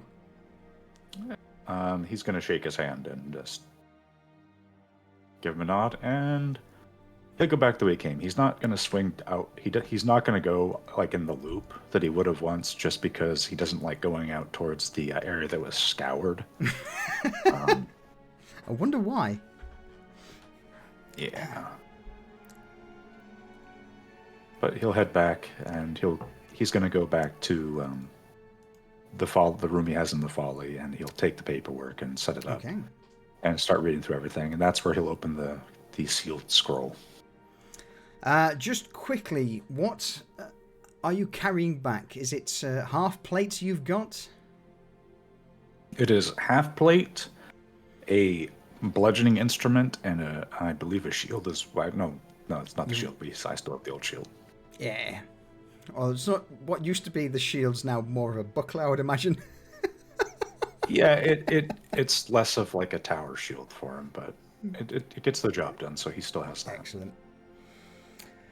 All right, so with you trudging your way back to the folly, eventually you make your way up into your private room where you break the wax seal, open the envelope, take out the parchment within, and apart from the merchant's sigil from Coinflow on the top, there isn't much writing on this letter. But the writing that is there basically states, to whom it may concern the slums, I, Cornelius Malinov, of the Merchant Guild of Coinflow, hereby request any and all information in regards to the item known as Bloodshot. All parchment, scrolls, and letters pertaining to said product must be provided in 7 days' time to a courier who will appear, and basically gives a time and a date. What was the guy's last name? Cornelius. Oh. Go on, anyone else listening on that one? I was going to ask too. Yeah, Was it Lamar? No, not Lamar. In fact, I've just made a note of it. I've lost my note. God damn it, that's why I was asking you guys. Cornelius Butchanov. Let's go with that one. Yeah, Butchanov. Let's go with that one. That's the second name. I've just closed the fucking notepad down that I had open. So no, Cornelius Butchanov is the name that was assigned as the Merchant Guild contact. Don't. I can't believe I've done that. I've just closed my notes down. Retconned. No, yeah, I've got it now. I just was writing it all out.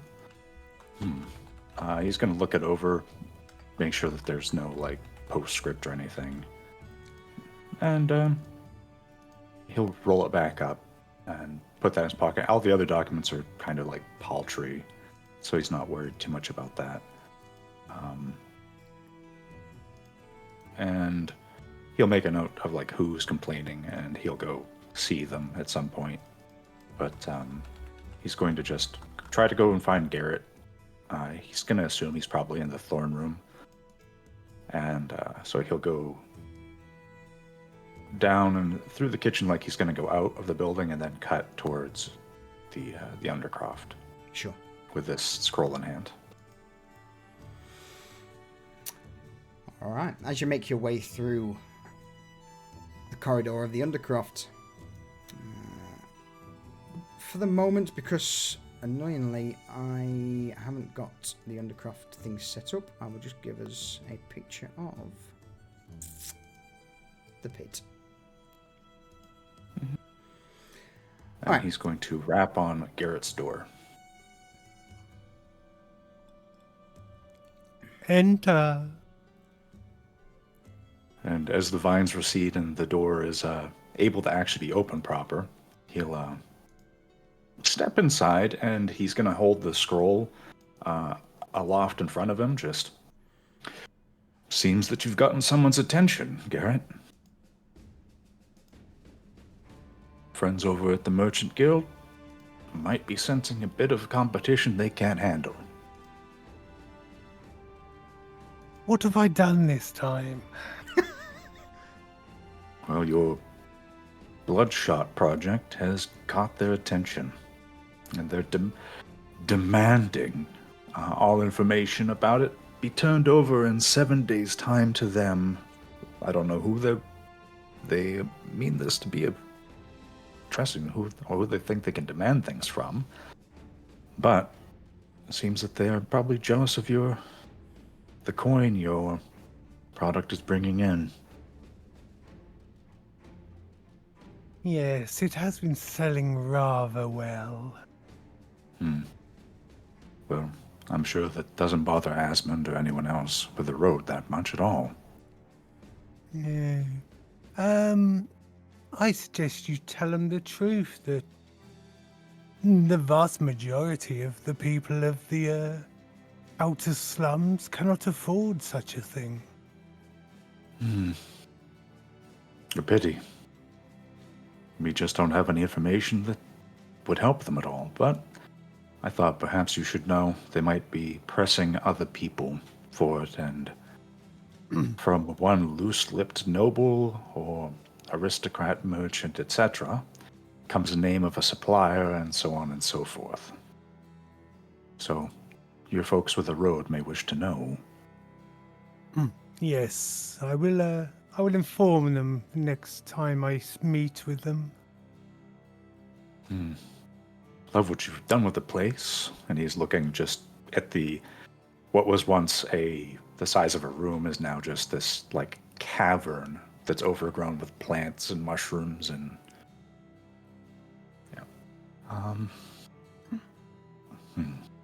You know, it reminds me more of home every day. The only difference is home's a little bit brighter.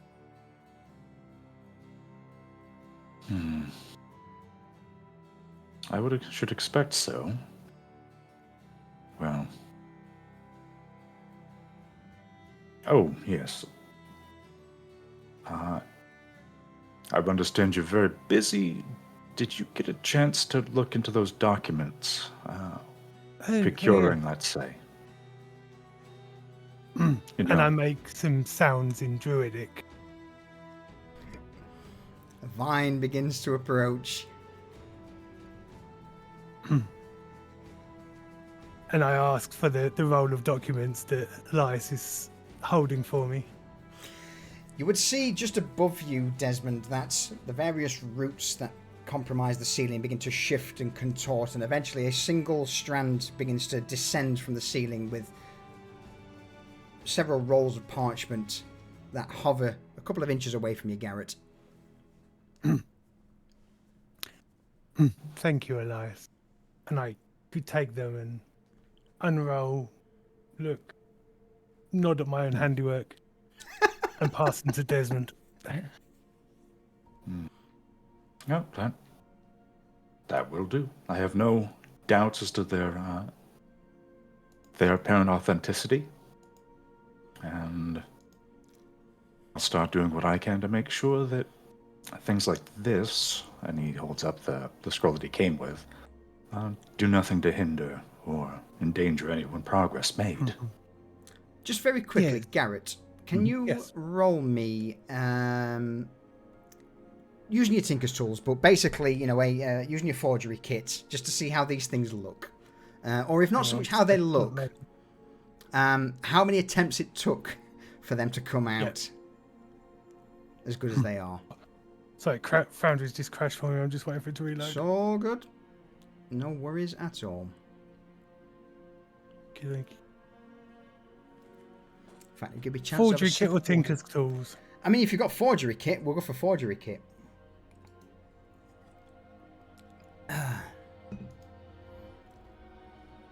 I think. Hang on, let me change that because that's you're missing the actual item. So let me put the actual item in.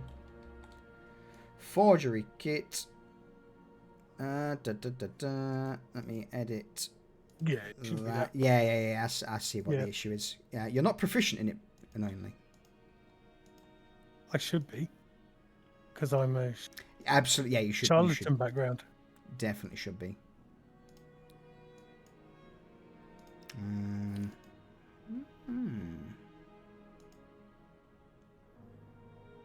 Just roll it with the Tinker's tools, mate. Oh, actually, no, there you go. If you click on the tool itself, you should see a button that says Use Forgery Kit, and I think that should make the roll for you.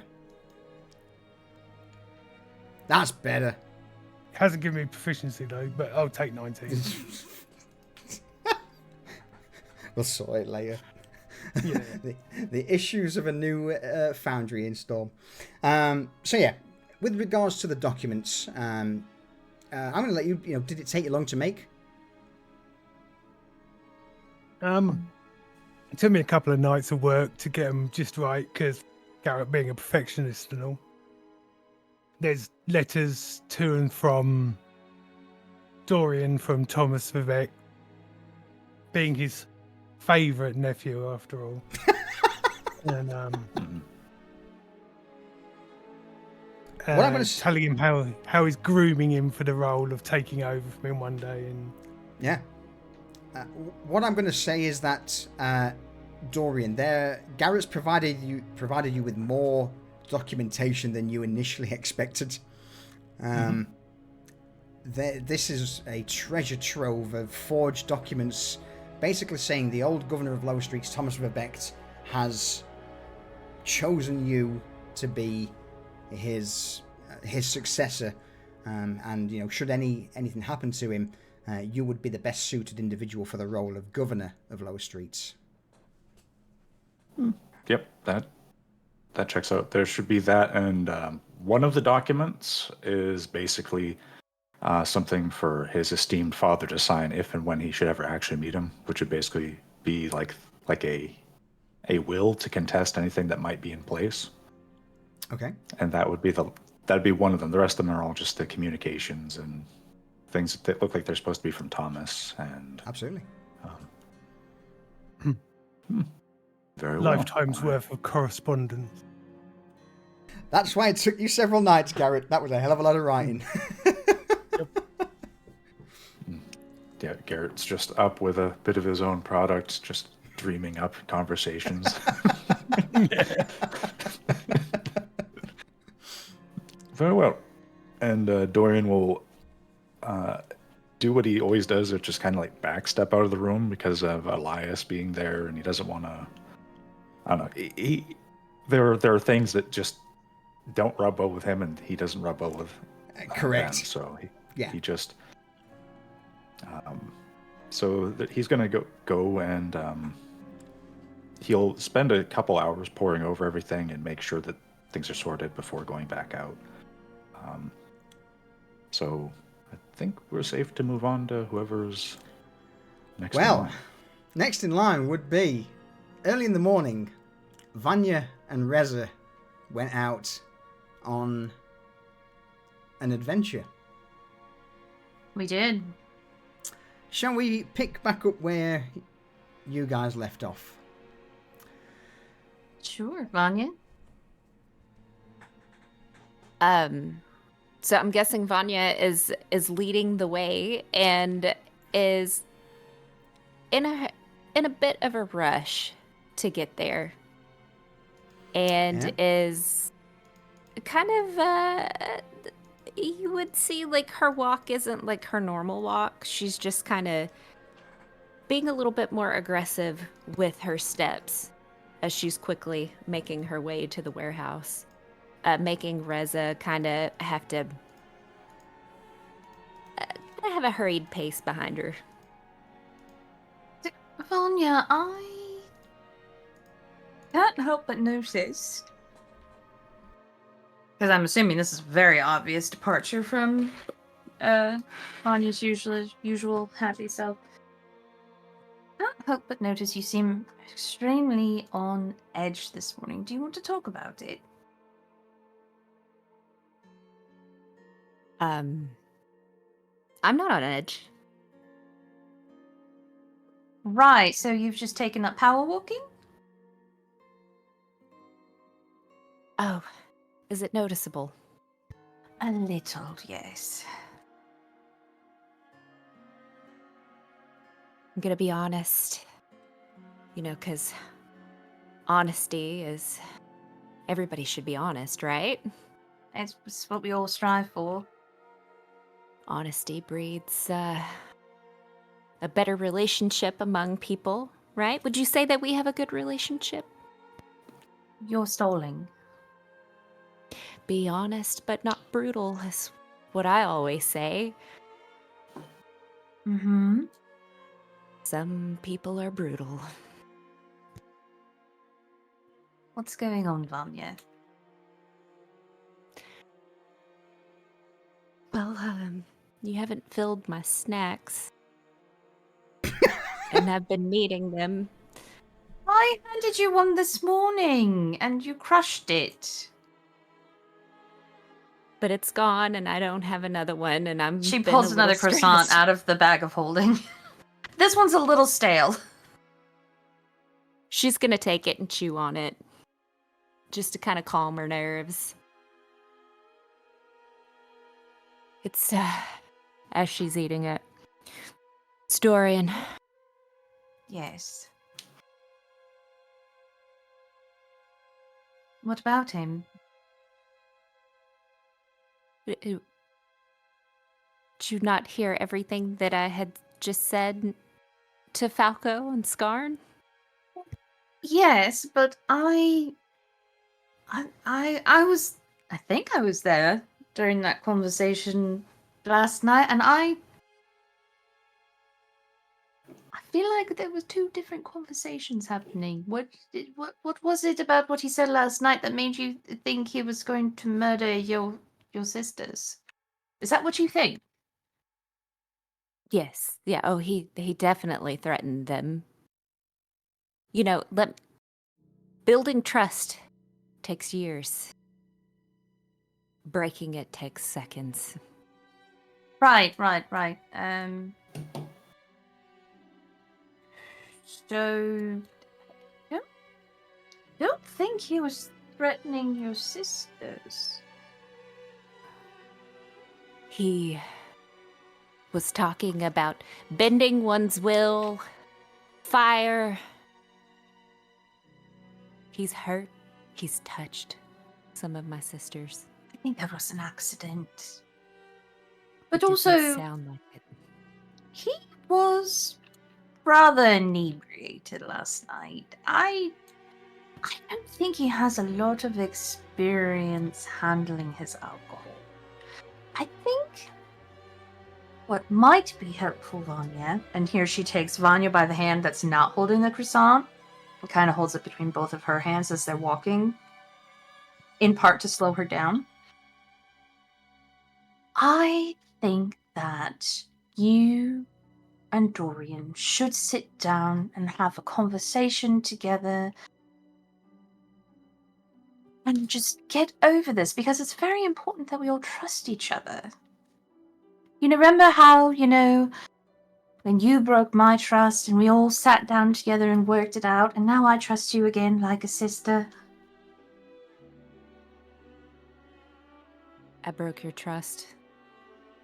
Yeah, we There don't need had to to go. We don't need to go into it. It's water under the bridge. Do you need a You know. refresher? You don't remember how you broke my trust? Well, I know, like, anything that I do has a purpose, and it was probably for the betterment in helping you. Rosa just takes a deep breath, and it looks like she's counting to 10 under her breath. Listen. It takes courage to admit your mistakes, right? Oh, look, we're here. Arabetha! As you're walking down the street, you eventually reach the small section of the warehouse district of Lower Streets. And it's here, stepping through the large double doors into a well-designed and open area. The form of Arabetha steps from aside a workbench. At this point in the warehouse itself, there's a multitude of stone carvings, some in works in progress, other ones that are just lumps of rock waiting to be carved, as she offers a bow of the head in greeting. Teresa and Vanya, a pleasure to see you rather early. I hope you are both well. We are wonderful. I have come to show Vanya the final product of the little project I've been working on in my corner. I must say, that is an absolute work of art. You have outdone yourself. I Well- wasn't expecting anything like that when you said you were making a statue, but honestly... Oh, You know, Jealous. I owe it all to you and your no, excellent bugger off. training. No, that's... You caught me, yes. It is rather nice, isn't it? It is, yes. Arabetha grins as she turns. I've got a small kettle on if anyone wishes a drink while you look over your masterpiece. That would be lovely. Vanya, would you like some tea to go with your croissant? Yes. Oh, hold on. Oh, hold my on. mouth is a bit dry. Croissant? And Oh, would you like Arabetha one too? tilts her head and quite a glare towards you, Reza, as she just silently extends a hand towards you and with her fingers just, that's that universal gesture of, where's mine? So Reza will actually pull out like the waxed paper bag from the pastry shop with the remaining goodies in it and just hand it over to Arabetha. Coin flow, bloody hell! This is all right. I'll cut them up and we'll put them on a plate, and I'll sort some tea out while you go and oogle over your masterpiece. Vanya, Yes, ma'am. I think you'll enjoy it. And you would notice, Vanya. In fact, actually, would you roll me a perception check? Cleavage check. Who's Are they cleavage? that Arabetha's or? No, Arabetha's looking at Vanya at the moment, but does Vanya notice is the question. Oh. With a 14, Vanya, you would see Arabetha just look you up and down for a moment. Her gaze does stay on your chest for a little longer than the rest of your body, as she then looks towards Reza, brow arched, and then just spins on her heel and heads towards the back of the room where there's a table, a fire, and a small iron kettle that's over the flames. All right. She's gonna notice, have a bit of a concerned look, and as she kind of walks off, she's gonna look down and touch her breast, and then look up at Reza, and she's just gonna kind of question with her eyes at Reza while holding them. Oh. Okay, really? Are you trying to come on to me right now or something? No, why was she? Well, You make them the larger than... dimensions you requested for that area of the statue were not exactly true to life. Remember we talked about this last night? But yes, somewhat. I did say enhance some things, but let's not make them comically large, right? Well, just come with me and let's take a look at it. And so Reza will walk to a corner of the shop that kind of has like strings up that with like sheets as curtains around it. It's like maybe like a 12 by 12 foot area. It's like her little studio within the workshop. And one thing you would notice that as you walk through the studio, there are several small iron-casted censers, almost like incense stick holders.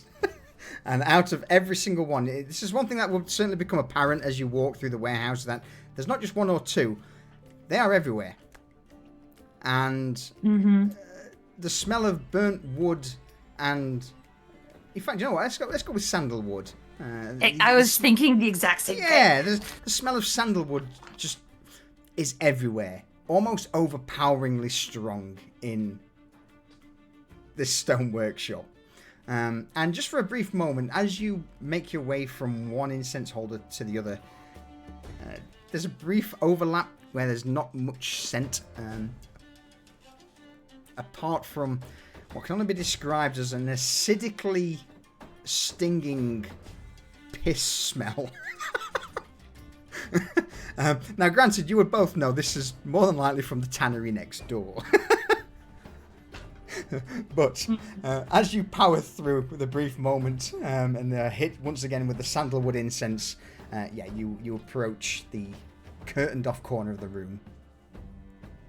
And Reza will very dramatically pull one curtain aside, and there in the center of her work area is a statue of Vanya.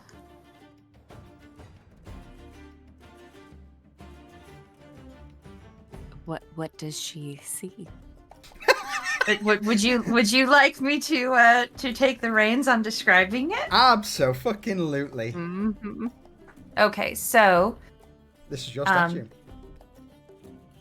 Well, Vanya, as you requested, I have you rising out of a you see around the base where your feet are, that you're standing on clouds, like you're a god. I believe those are your exact words. And then you're wearing your favorite shoes. You see the little bit of embroidery on them. I made sure to include that detail. And then, you're just a simple gown, just draping over your...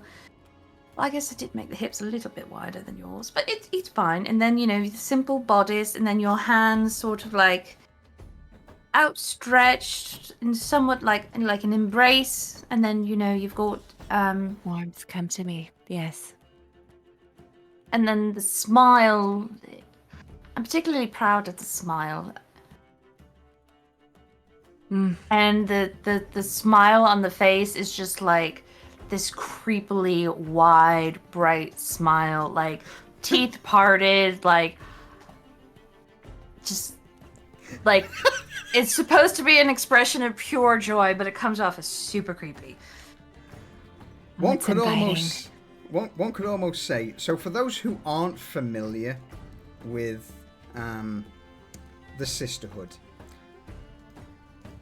I would imagine the smile's very similar to Edith, who is the lead sister of the sister, the sister of the Rose Cross. So, just for reference, is that the smile you're going for, Reza?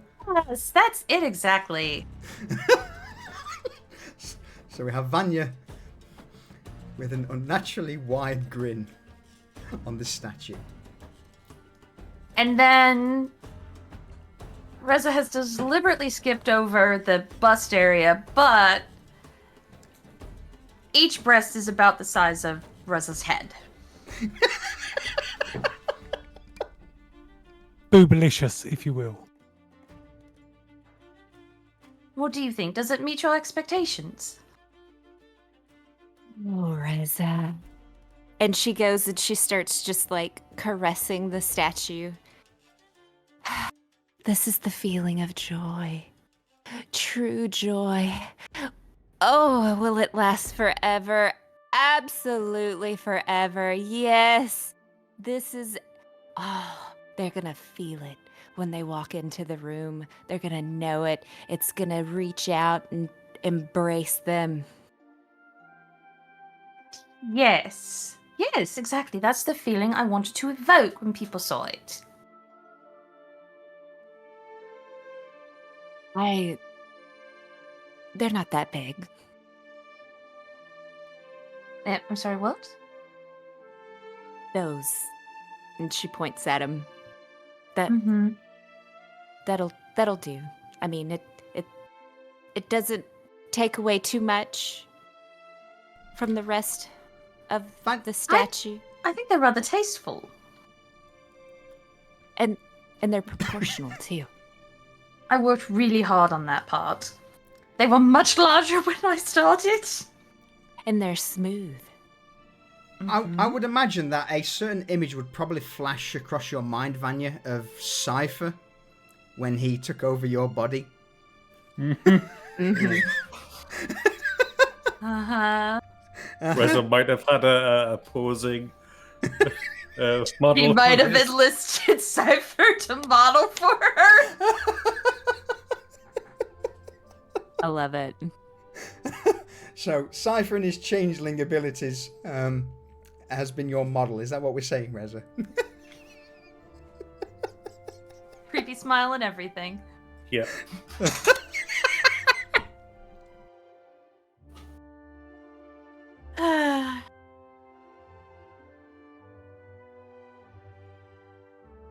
I'm almost crying. I'm laughing. Sorry, go ahead. How many more can you make? More? Oh, You want more?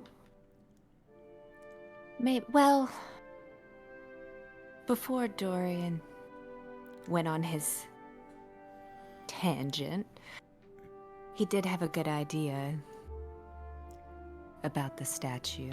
Let's see how this one invokes hope. And then Okay. maybe some more. All right. In some different poses, maybe. Poses. Okay.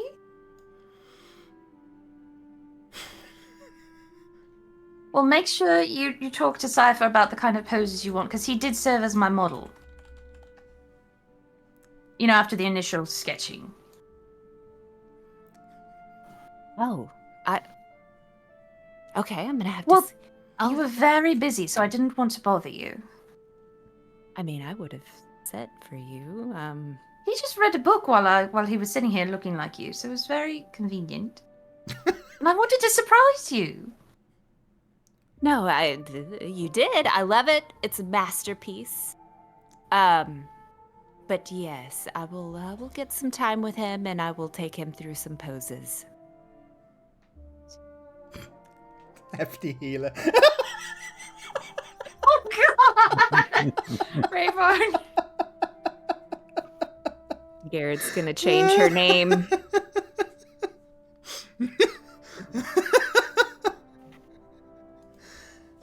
Sorry. Well, they're double H's because she's the happy healer. Yeah. Sick.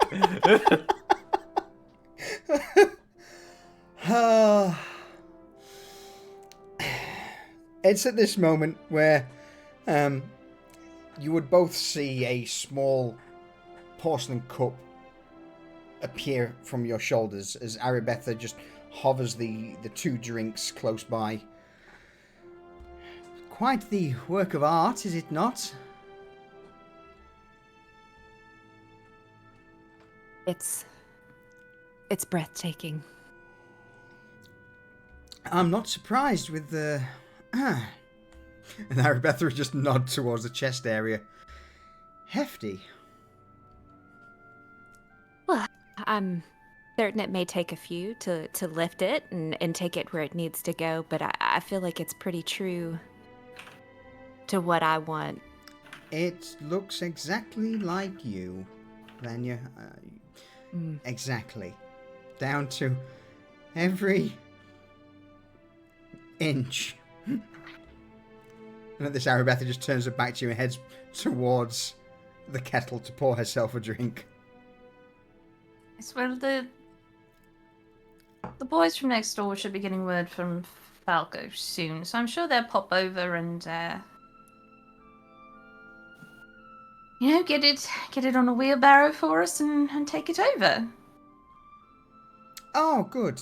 To be honest with you, I've been having they've been really useful, having a few larger gentlemen around to assist with things. In fact, to be honest with you, some of the stones I was concerned with how to get them in, but, well, the big one, the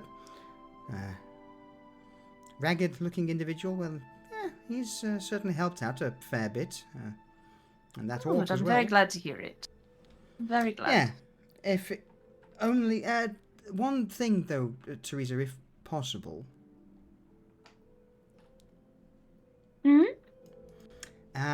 Any chance you could, The smell. Uh-huh. Yes, I'm at this moment in time. I'm spending at least 20 silver a week on incense. I will, I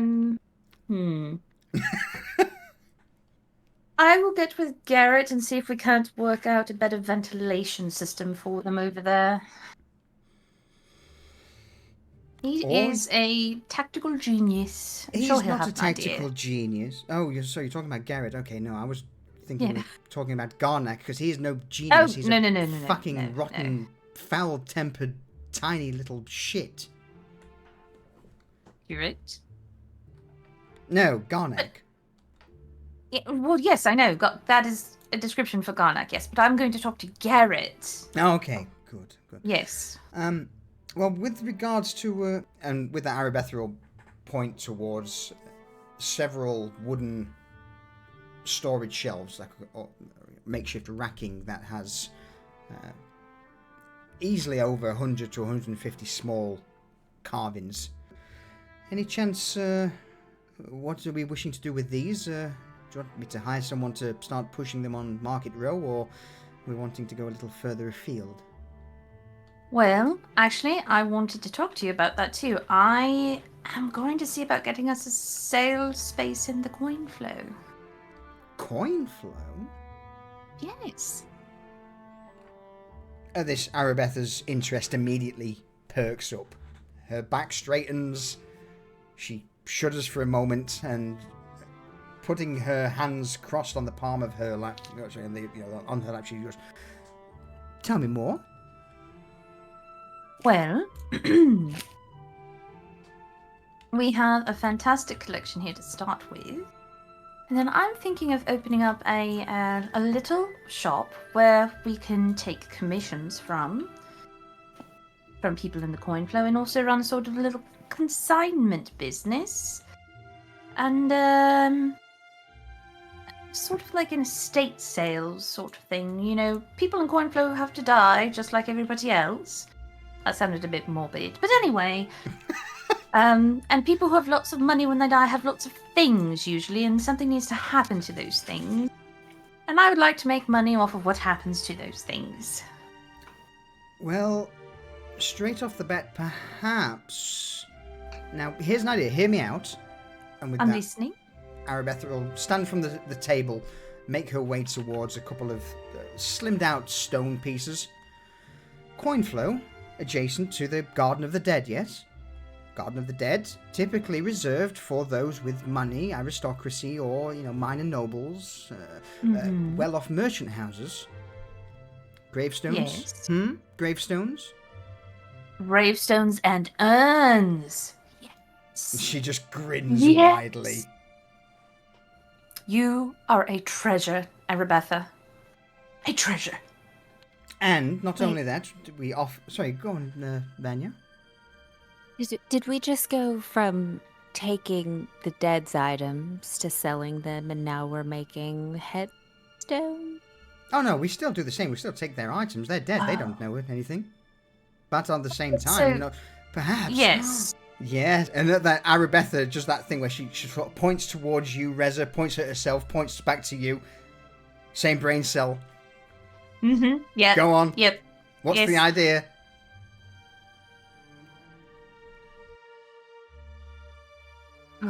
It's the hereafter package.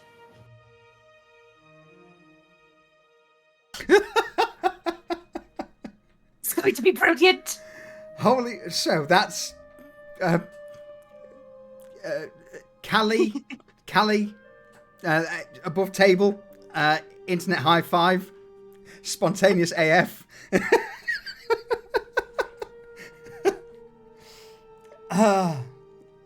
Do you need help with catchy phrases to maybe market it? You know how I do with my program. Lovely. Thank you. Like, you could say, the name that you had, and then on your pamphlet, or you say, "The new beginnings come from the ashes of old endings." can workshop it. actually pretty good. Yeah.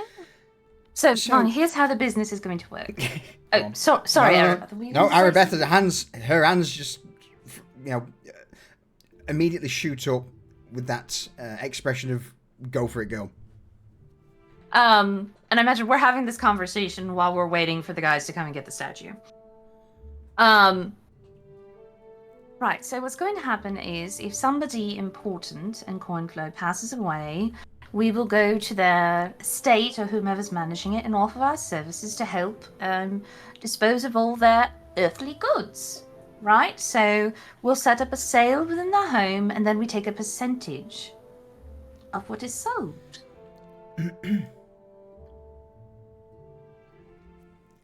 So it's estate management, and then with the hereafter package, it will include headstone, cremation services, an urn, and do you think we could even get internment?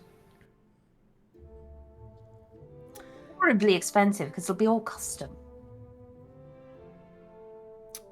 Both of you roll me a history check. Okay.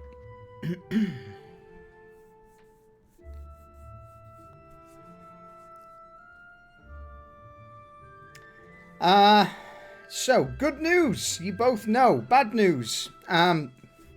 Internment in the Garden of the Dead. Guess where you've got to go through? The Merchant Guild. Yeah, no. We won't do that part. No, scratch that. That's too much bureaucracy. We'll just handle the material things. Like, we'll get, if Arabetha, if you want to put together a couple of samples, incredibly detailed, we can have them in the shop window. After I rent the shop, of course, which I need to do that. I was hoping to do that today. I might do it tomorrow. And Rez is getting very carried away with this idea now. It's good to see you passionate about something for once. I'm always passionate. What are you talking about? Well, passionate about not arguing with me. Something more positive. You know, Vanya, that is something you have direct control over.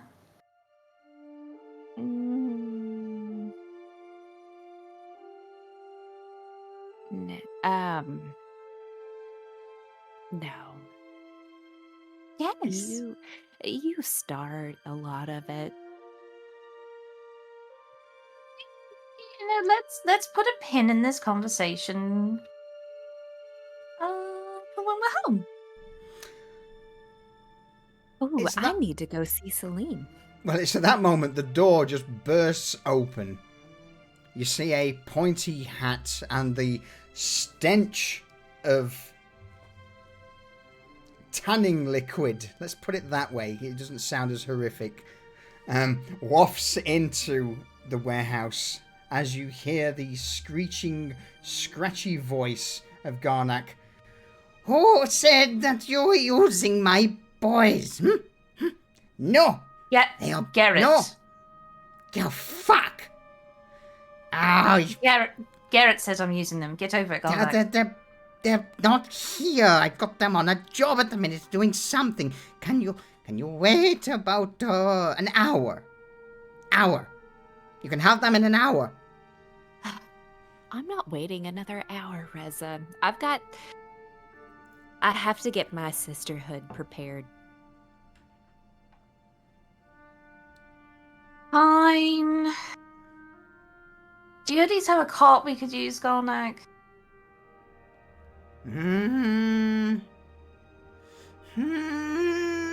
He stands there stroking his beard, scowling at both of you.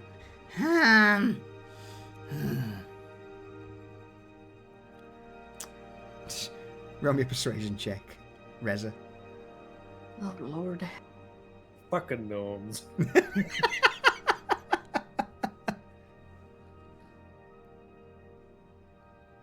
You with your persuasion check. No.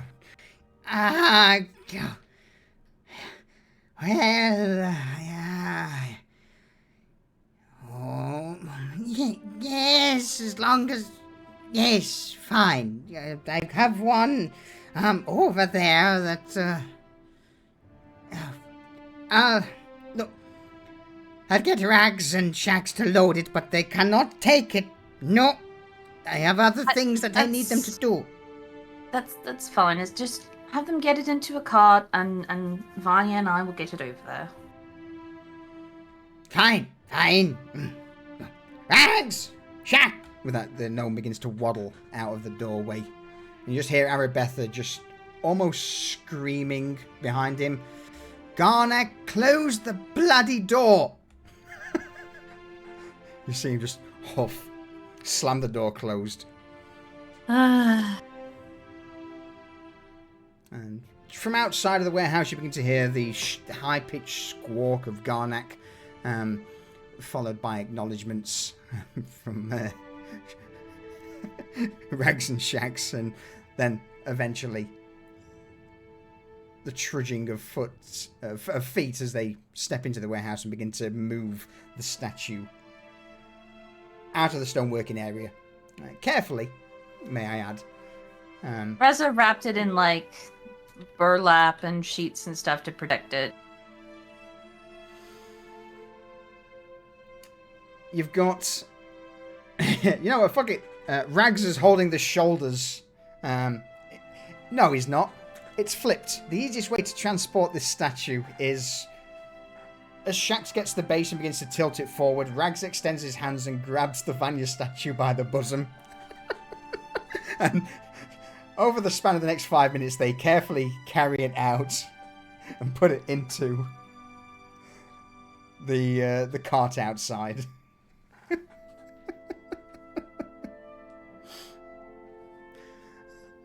After a few brief words of thanks, Garnak begins to, in his usual fashion, try and crack the whip. You just hear these shouts of, get back to work!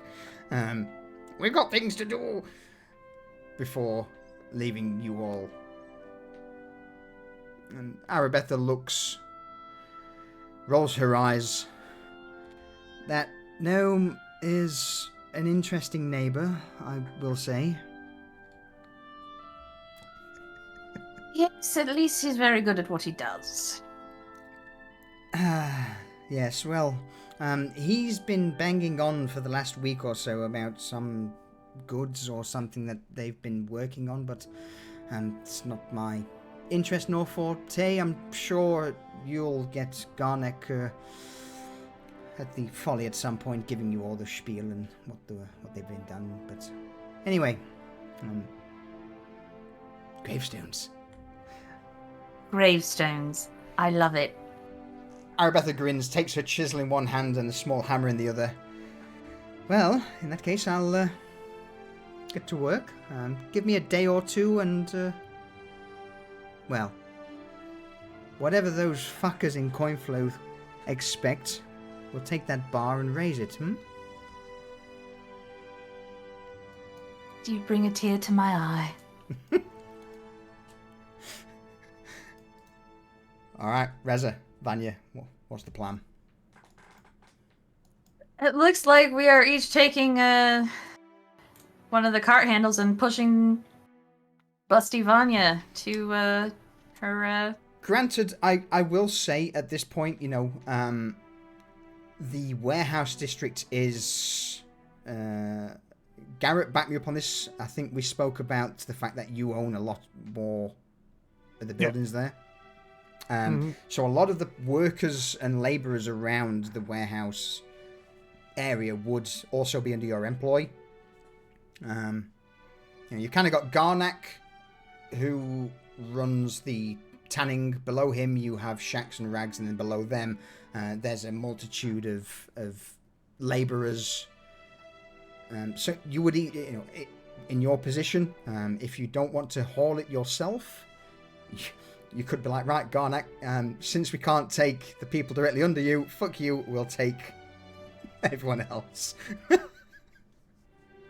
But it's your choice. So, actually, Jump, what do you want to do? It's your statue. Do you want... do you trust anyone else to push this besides ourselves? Here's the deal. She's got things on her mind that she wants to do. And she feels like it's very pressing.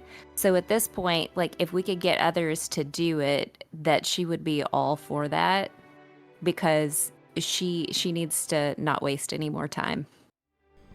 All right. So you managed to gather a few. So go on. Oh, and I was gonna say, and if they break it, she's gonna ask you to fix it, or make her a new one. It's gonna be make a new one because you don't fix broken statues.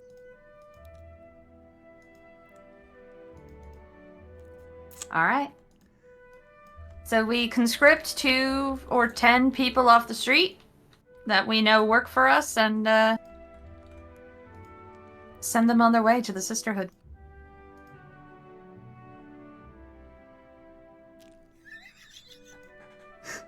I'm only fucking with you. Oh boy. All right, so yeah, it'd be fine. Yeah, with the amount of people pulling the cart, there seems to be a couple of individuals who are aware that you are the managers of their managers, and at this point, about 10 to 12 of the labourers take over the role of transporting the wagon from the warehouses to the Sisterhood of the Rose Cross.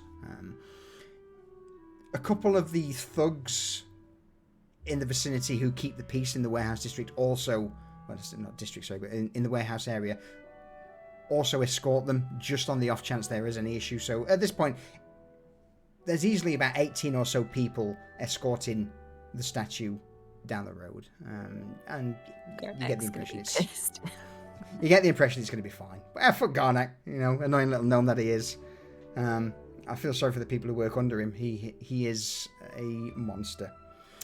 But yeah, with that said, and the statue now on its way to the Sisterhood's HQ, shall we call a quick break before we pick back up? Yes, please. Because my water's empty. All right, folks, we will be but a moment.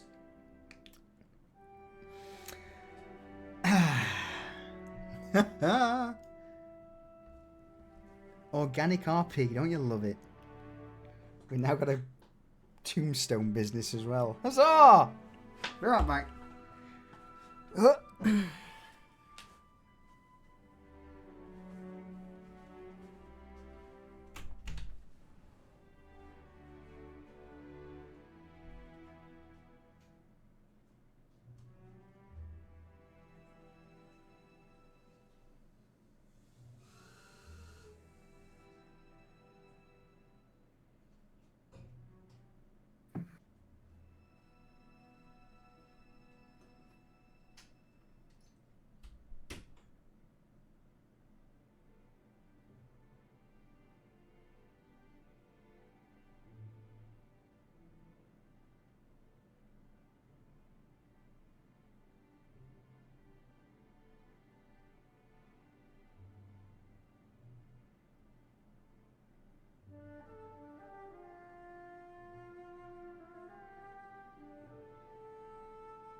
I'm back. Welcome back. Welcome back. Thank you.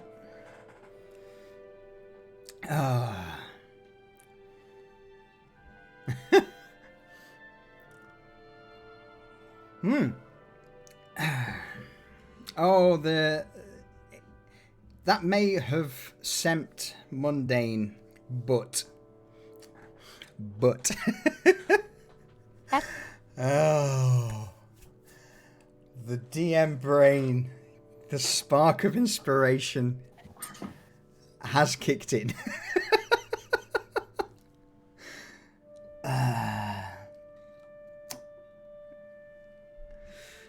This is going to go places no one expects. What, with the tombstone business that Reza has? Mhm. I'm just Oh, wondering yes. if we start seeing like murders uptick so that they can get more business. I have to wait and see. I have to wait and see.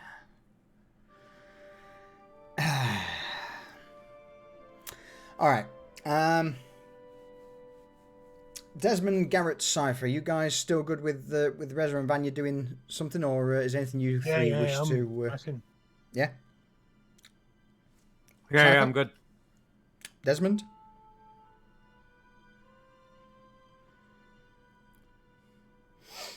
Cool. Yeah, man, absolutely. Yeah, great.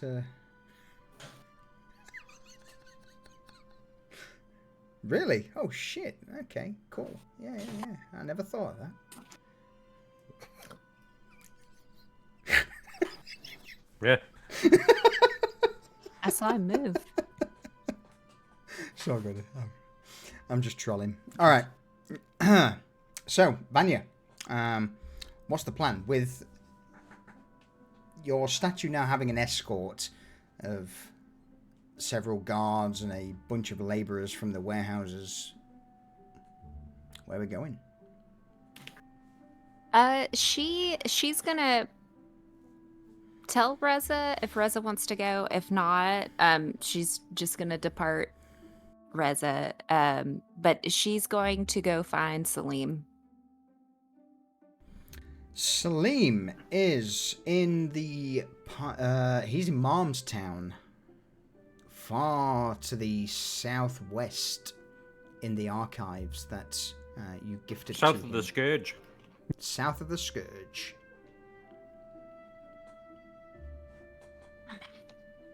Welcome back. So, may I make a recommendation? Invite him to one of the mage things, or Head invite to him the to the folly. bar? Head to the folly first, since it's on the way, and have a catch up there, and then head south. You may have a few more people to take with you. That sounds like a plan. All right. Let's do that.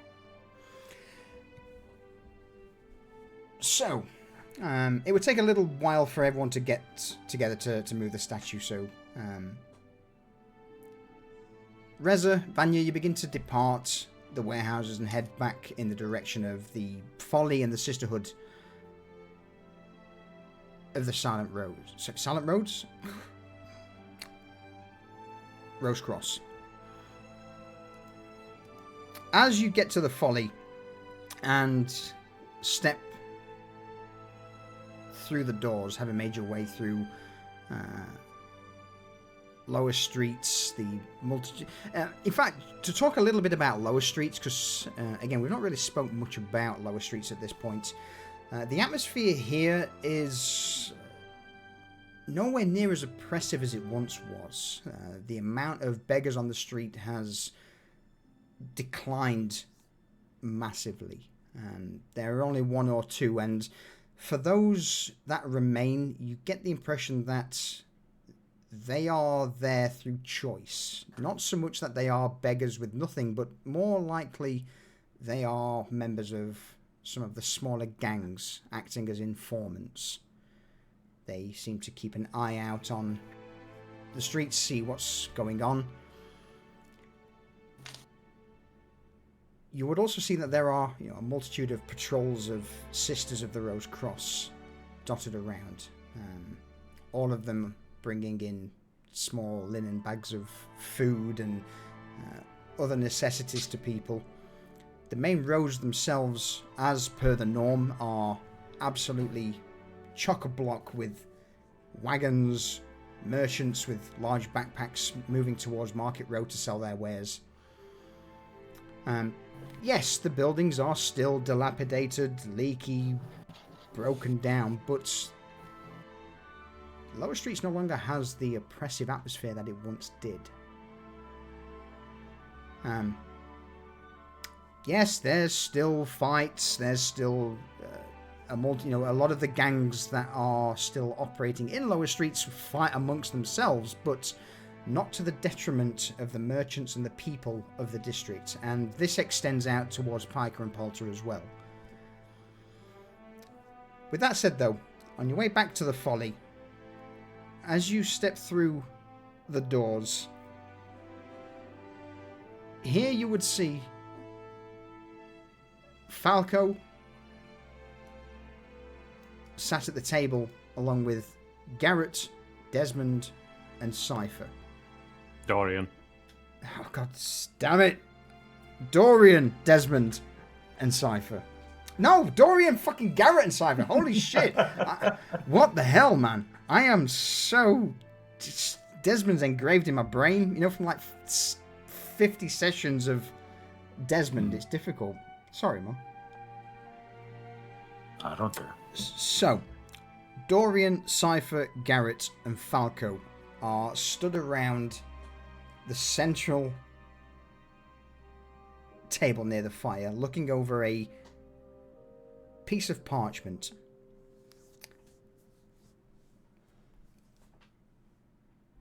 Falco looks at the parchment and arches a brow. Garrett, I'm going to be honest with you. It's a little bit out of my wheelhouse. I know nothing, if you catch my drift, on what's going on here.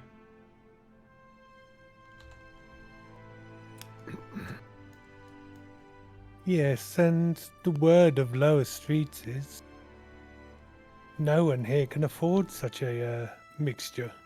Exactly, so why are they looking in lower streets? I think the Unless other... somebody's already spoken. Well, that's the thing. If this has been posted out, Dorian, to the old hall, then where else has this gone? Have we had a chance to check in with Asmund or anyone to see if they've had anything, or some of the other taverns like the Spyglass or the Thank Table? Well, I can always go and have a word with Asmund. I go that way easy enough, and I have other business to tend to in the row. But I don't think this is so much a direct, they're looking here as much as they're looking everywhere, and they don't know Fishing. much at all. Yes, I think I'll have a trip over to the Thank Table and speak to the our partners over there. Alright. So is there anything in particular that you want me to do here if we do get anyone knocking from Coinflow or asking about Bloodshot? Tell them the truth. Bloodshot is too rich for this establishment. We deal more to the poorer half of society. Alright. Consider it done. And with that, Falco will offer a nod towards you, Garrett. And it's at this point, Reza, Vanya, that you would hear this conversation. And it certainly seems to be just at a quick glancing over here that Bloodshot, Merchant Guild, those two things together, they don't mix. Not well. What's this going on about Bloodshot? And I just pick the letter up and hand it to Reza. She reads it quickly. I don't know how we'd even hear such a posh thing as Bloodshot down here in lower streets. We're definitely not the market for it. Reply back and say, don't know what you're talking about, mate. Never heard of it.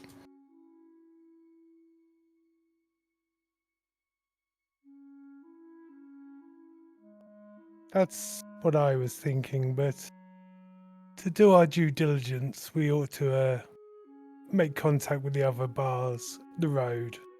Asmund put out a warning. And find out who talked. Indeed. Or if it's just a blanket thing, they're just asking every district. Mm-hmm.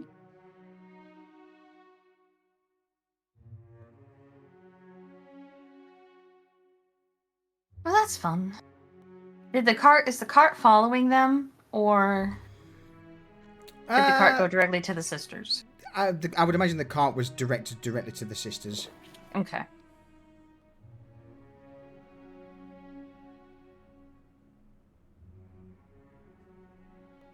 Trust you to have had a fruitful morning.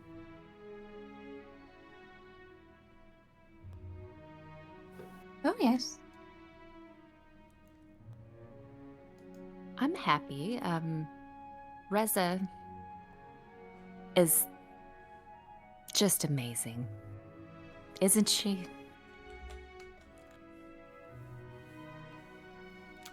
I do have a thank you. correction to make.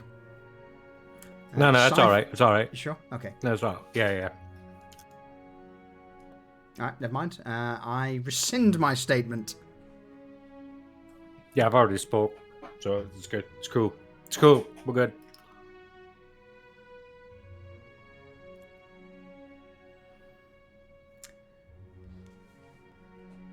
Vanya, why are you being so soppy?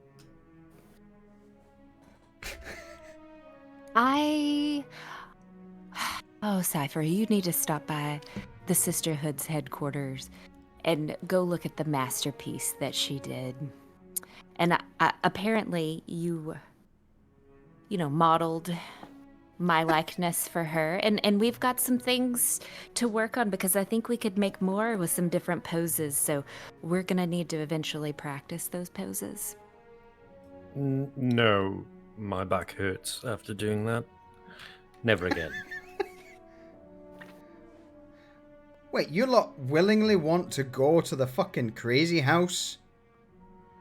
Actually, I do. Falco just stares at you, Cypher, wide-eyed. I go there quite regularly. Edith makes a wonderful cup of tea. Oh, doesn't she just? It was quite good. And I don't usually drink tea. And why are we calling it the Crazy House, Falco? That's not what it's called. Well, Sisterhood of the Silent something or other is just... It's... Come on, you lot back me up. It's a fucking crazy house. No, they're lovely to be around. Dorian, come on now. Falco pleading looks towards you, Dorian. Oh, you don't love the constant positivity about everything. Anya's gonna glare at Dorian. Hello, just to finish things off before this, and he points towards the parchment, just to let you all know, business here's going as expected. You know, there's nothing really that's out of the ordinary. Business is good, coins flowing. Granted, not like downstairs, but there's no issues. How's the new yield going? Actually, you know what? It's slow. Slow? Well, with the extra, slight increase in price, it's been a bit of a hard sell to a lot of the regulars because, they use the... you know what the old fucking regulars are like? They just want the same shit day in, day out. You give them something new, they're like, oh, I don't want that. That's not good. So, we're working on it. We're working on it.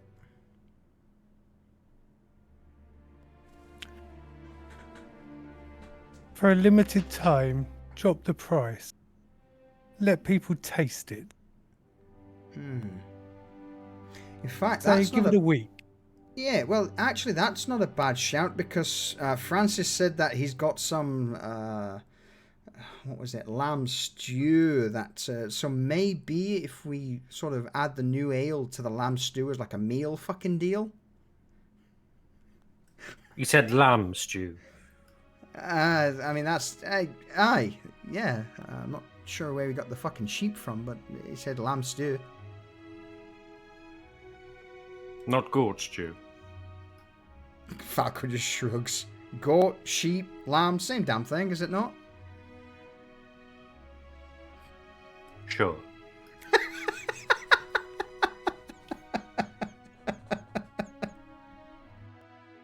Might be a bit gamey. Oh look, how about we'll do a meal deal with the goat, lamb, sheep, mutton stew, and some of the new ale, and hopefully that'll be enough to get some of the regulars. Alright, fuck it, leave it with me, I'll get it done. And with that, Fargo just pinches the bridge of his nose, nods, scoops up a book from the table and begins to make his way towards the kitchen. You just hear, Francis! How much stew have you got? As he opens the door. A rather pungent, gamey smell would certainly...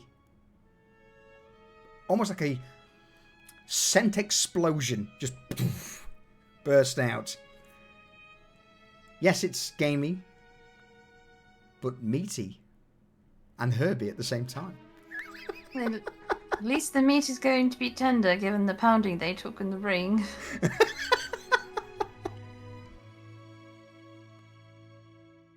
Yes, they definitely weren't tough, were they? No. I think I might eat out for a couple of days. Reza just kind of like side eyes with Cypher and like winks at him like we're in the we don't have to eat club. Yeah.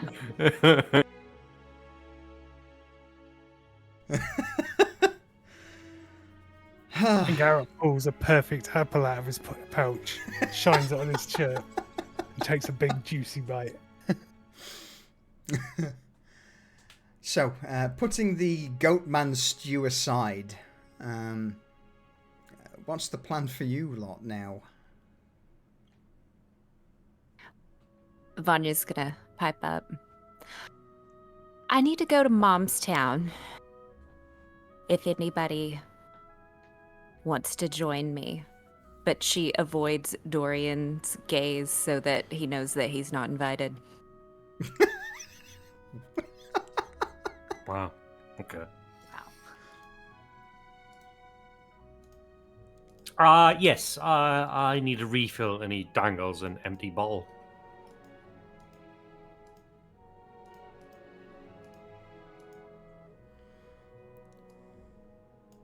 Are you doing that at Vanya? Yeah. Sorry, that just caught me off guard.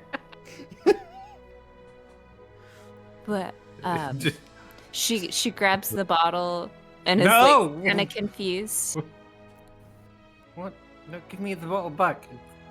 What did you what like? What were you some going to ale? fill the bottle with, Vanya? Some ale. You don't touch a man's soul bottle. Oh, and she looks at it and she was just like, I just thought maybe you were drinking from this, that this was your special glass. And hands it back to him. I'm sure you get weirder by the day. It felt nice. It's crystal. It had some heft to it. You've made it weird again. So I'm just gonna go now. Okay, come on. Anybody else coming? Or Oh, I haven't been outside in a few days, so I might come to... I'll go with you. ooh, a general outing. Dorian, coming along. He looks at... Sure, I'll just swing back the other way afterwards. And he'll scoop up his piece of parchment. Because he's got most things up in his room. Yeah, and then he'll follow them. Wonderful. Vanya's gonna, cross her arms, kind of like a child. But is gonna keep her distance whenever they're traveling. But not say anything. But you can see in her body language that she's not happy. Reza keeps Vanya, doing her stay snacks. positive. steady supply of snacks. Alright, so with that, you depart the Folly, make your way onto lower streets, and head south. Through Piker District, and eventually onto the road that leads to Malmstown. Malmstown hasn't changed much over the last 6 months. It's still a decrepit cesspool of farmers, miscreants, and wannabe bandits, due to the fact that there's very little here, or very little work for them to earn coin. Salim's Archives is one of the only buildings that stands out a little from the rest. The fact that there's always 2 individuals outside the doors on guard, and that the windows are clean. As you approach the large double doors, the 2 watchmen immediately notice your approach and would also immediately recognize who you are, as they both stand aside, offer you all nods. With the creaking of iron hinges, the doors opened to reveal the large archive, and at the end of the room, underneath the, I guess it's like a mezzanine floor, like a raised platform.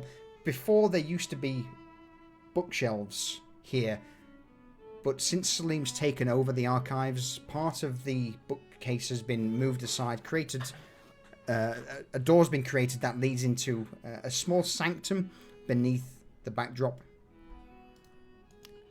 And it's here, as you make your way down the archives at the far end of the room, step through the archway of this bookshelf door and into the small private room of Salim. The old man, dressed in his usual finery, a long black robe, gold trim, with a red ruffled shirt beneath, gazes up from his desk, smiles. Well, it's been a while since you graced the archives, Vanya, and oh, bloody hell, it seems all of you are here. And he'll look towards you, Dorian. Have you had reason to go to Salim yet, Dorian? Nope, he has no... Probably they've never met and known each other. Absolutely. So with that, Salim will look around the group, notice Dorian, who's not hard to miss, a 6-foot-plus, well-built blonde man, and he'll look towards Garrett, Reza, Cypher, and Vanya. New guard? New hire. He can be trusted. I vouch for him. Well, if you're vouching for him, then there's very little else I can say. What brings you all here? Well, I seek some advice or some help, but if others would like, to talk to Salim before me, mine might take a little bit. Cypher's wandered off into the archive. And books. there he goes. There we go. Yeah. I think I'll just, and Reza kind of steps after and follows Cypher. Right. Yes. I'll leave you to talk. I'll just have a wander round outside. Garrett, before you depart, and Salim will reach into a drawer under his desk, take out a scroll of parchment and offer it towards you. This was the, few reports of, what we found out about the old scouring and, the magics induced by the court. It may interest you, or scare you, but at least you know, perhaps what you may be dealing with, should something like that ever occur again. Thank you, Salim. Do you need anything I can get shipped to you? Or... Yes, send over a crate of that bloodshot. The last one went down. He's a fucking addict now.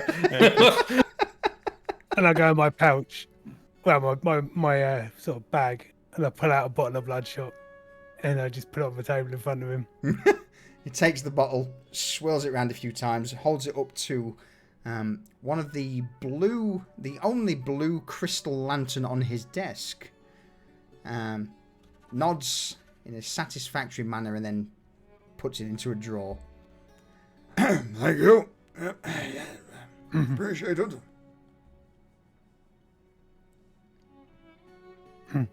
I'll leave you to speak to Vanya.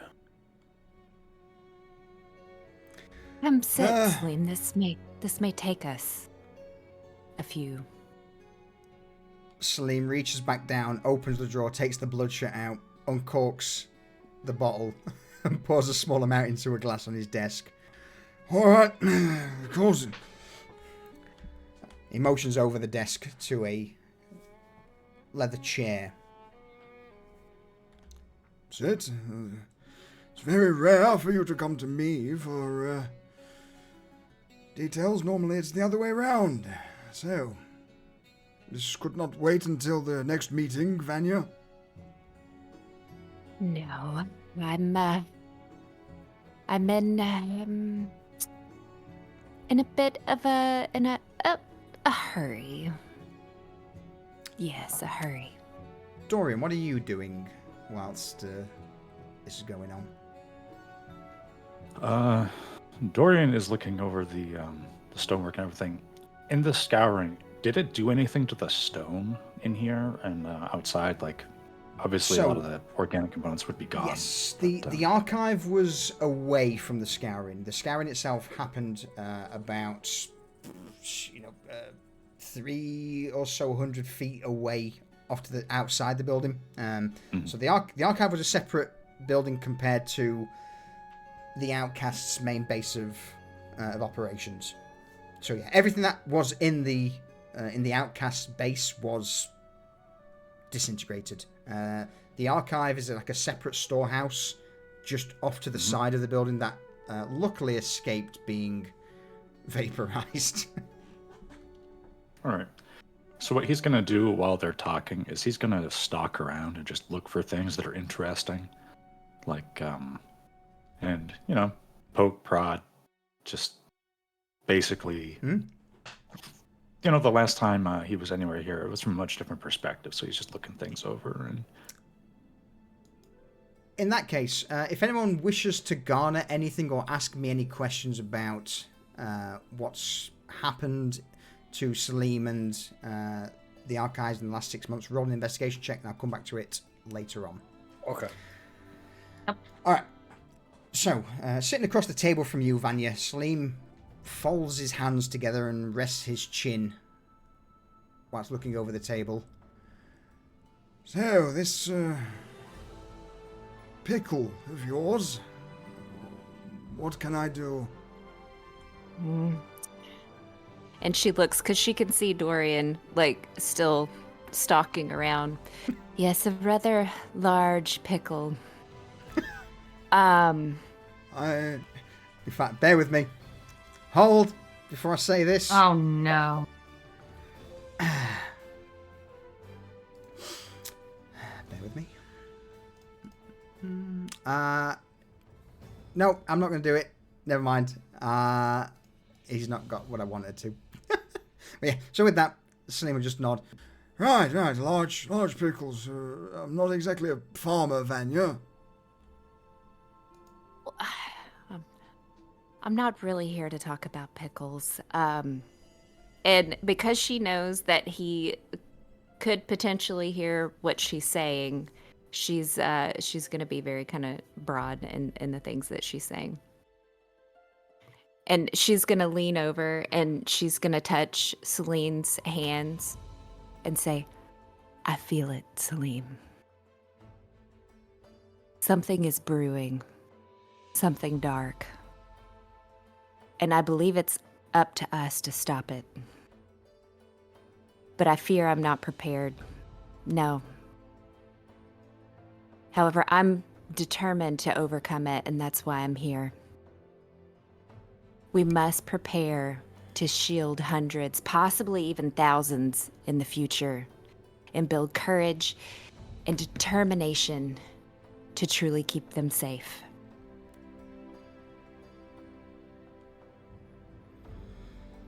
And she just kind of stares in his eyes intensely. Rather hefty and lofty. Right, and what is it you need from me? Protection. For hundreds. At this moment, Salim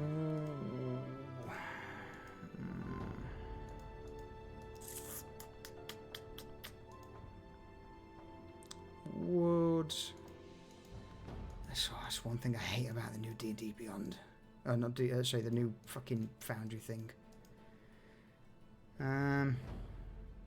Insight.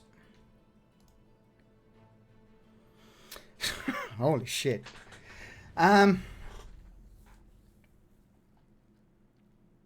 With a 5, he would kind of understand that this seems to be a delicate topic. So with a wave of his hand, he will cast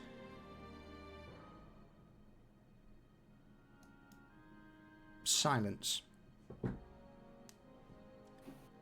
around himself. And through the silence, he'll then motion towards you, Vanya.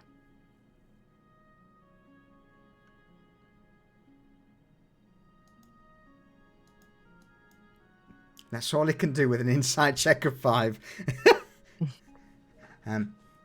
So you're in an area that no sound escapes. Okay.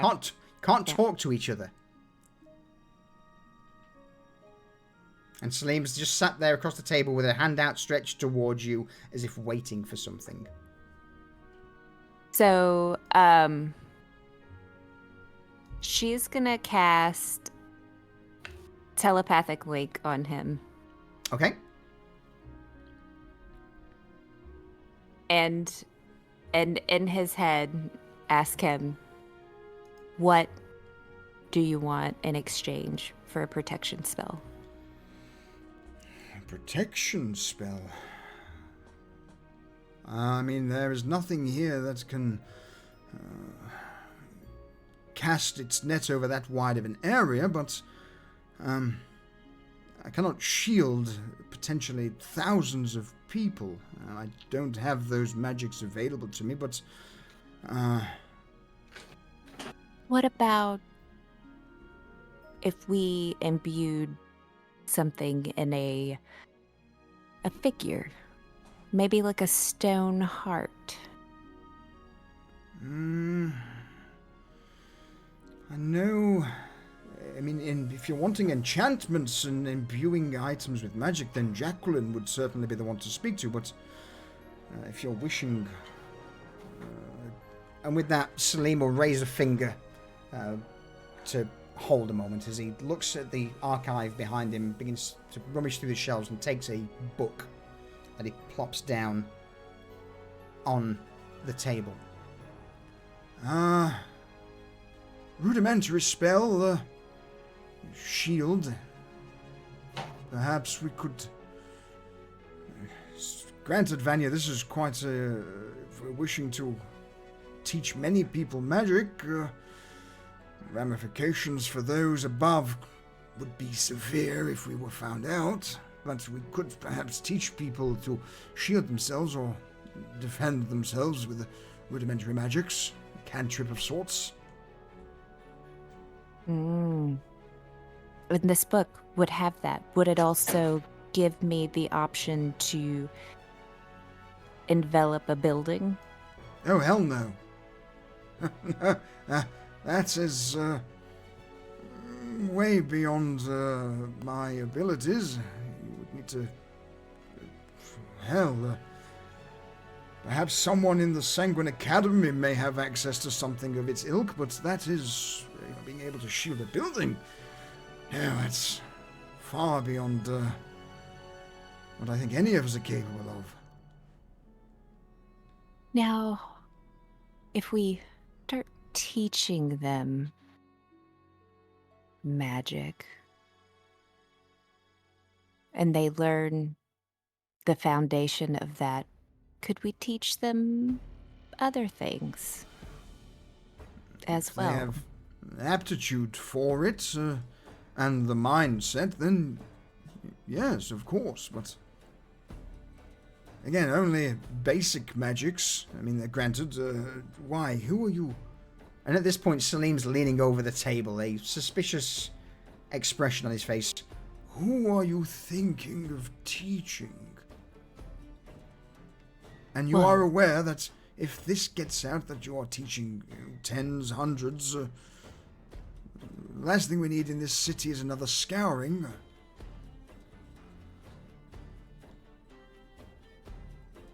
it would be those that are close to me, my loved ones that I want to protect.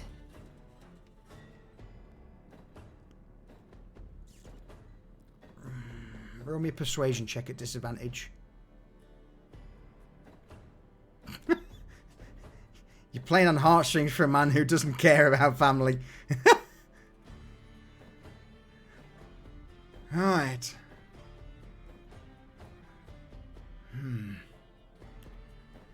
And you love thousands of people, Vanya, please. Tell me the truth.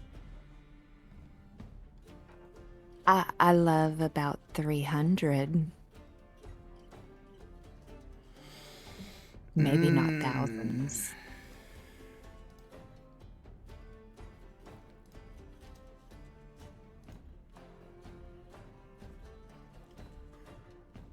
The sisters.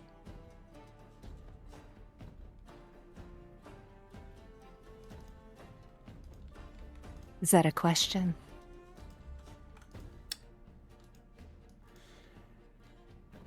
Oh, Salim's expression would...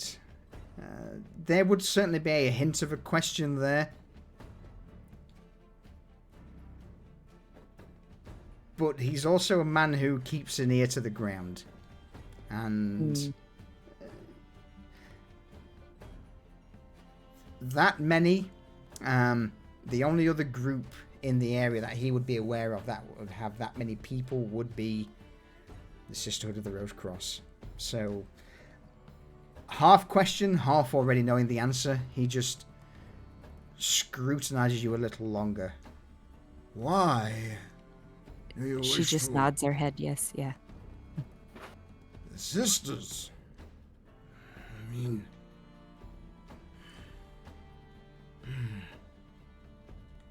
His hand remains on the book for a while longer before he slowly begins to nod and pushes it over the table towards you.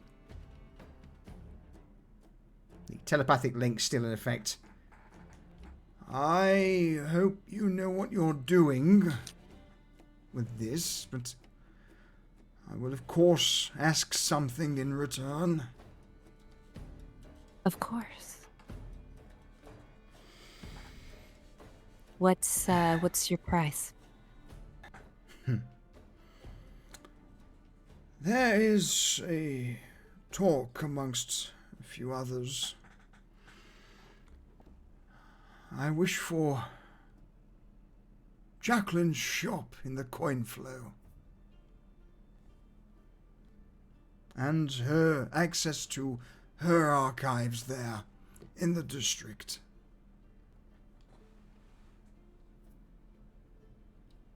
Thus far, she has been, let us say, not very responsive to sharing a few of her discoveries, and therefore I think it only fair that if I am to protect your family, that, well, you assist in protecting mine. And by doing that, Jacqueline has quite the position in coin flow. and due to such access to magics that I here do not. Fair? She sits there a minute and she thinks, would gauging their interaction from kind of their mage gathering that she has, would she have a knowledge of him and Jacqueline's history? Roll me a history check.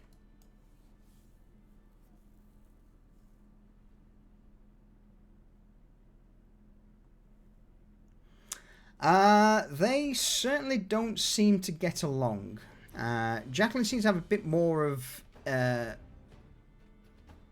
superiority aura about her when it comes to Salim. She dismisses a lot of things that he brings to the table in the mage discussions. Once or twice has referred to him as a second-class hedge mage, which has greatly angered Salim. And the retort is, well, I work for my knowledge, I don't just buy it. Their relationship's not great. Yes. Their relationship isn't great. Jacqueline, obviously working out of the coin flow, has access to funds, and therefore you get the impression, that a lot of the knowledge that she has acquired and accrued has been through connections and through contacts and coin, whereas Salim,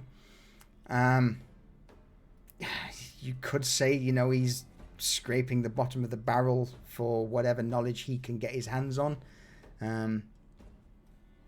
So, yeah, their positions are very different. So, Salim, why the shop in CoinFlow? What's your want with that? It's rather simple, is it not? Take the shop, proceeds from what you make there, pass it over to me. The funds then go into our studies here. In that case, not only is it a win for me, but it is also a win for you. You have someone who is very much devoted and obligated to assist in your endeavors at the Folly, with their own establishment in CoinFlow, and all the contacts and coin that come along with it. That might be difficult to acquire. And with that, the hand on the book slowly begins to retract back to the table towards him. And, well, handing out knowledge to potentially hundreds of people would jeopardize my safety here should the Inquisitors or the court find out what's going on. Does it have to be her shop? Salim just nods. What if it was my shop? The shop. I'm not too worried about the shop, but her research, her archives. A business with coin, steady supply of coin, and access to her purchased archives. That is what I ask. So not her specifically, but access to her archives. I'm not going to make you roll for this because this is common knowledge amongst mages. Their archives are their life's work.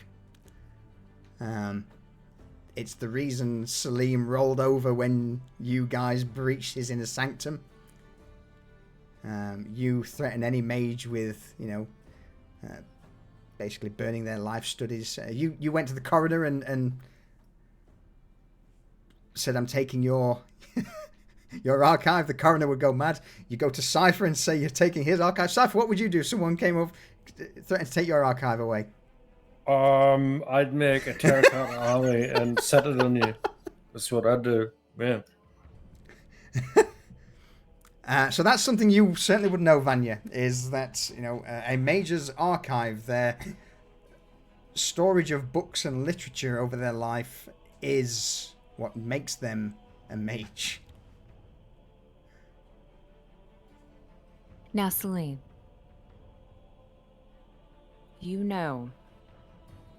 order to do that,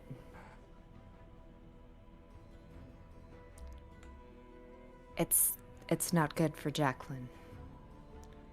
No, nor is it good teaching 300 or more people out on the streets magic in a city that would scour them into dust. The risk and the reward are both adequate on both sides on the scales, Vanya. That is my offer.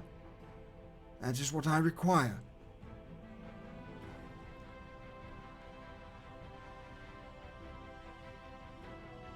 You are asking an impossibly large task. Most others would balk at this preposterous idea of teaching a crazy, maniacal bunch of happy, smiling miscreants magic. If you brought this to the Majors Guild meeting, then they would laugh you out of the chambers, and you know it. It's madness. You are literally sticking a beacon, a green fucking beacon in the sky and asking the Inquisition to come and scour the rest of the districts. Hey, I resent that remark.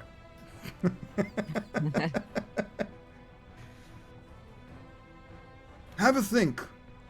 That's what I need require. to definitely think on this because I want to be able to know I can be successful in my promise to you before I make it. You have my unwavering loyalty, both you and the rest of the management of the Folly, but there are certain concessions that I need to make, or you need to make for that matter. If I am to open us all up for potential persecution, then I need to make sure that it is worth my while.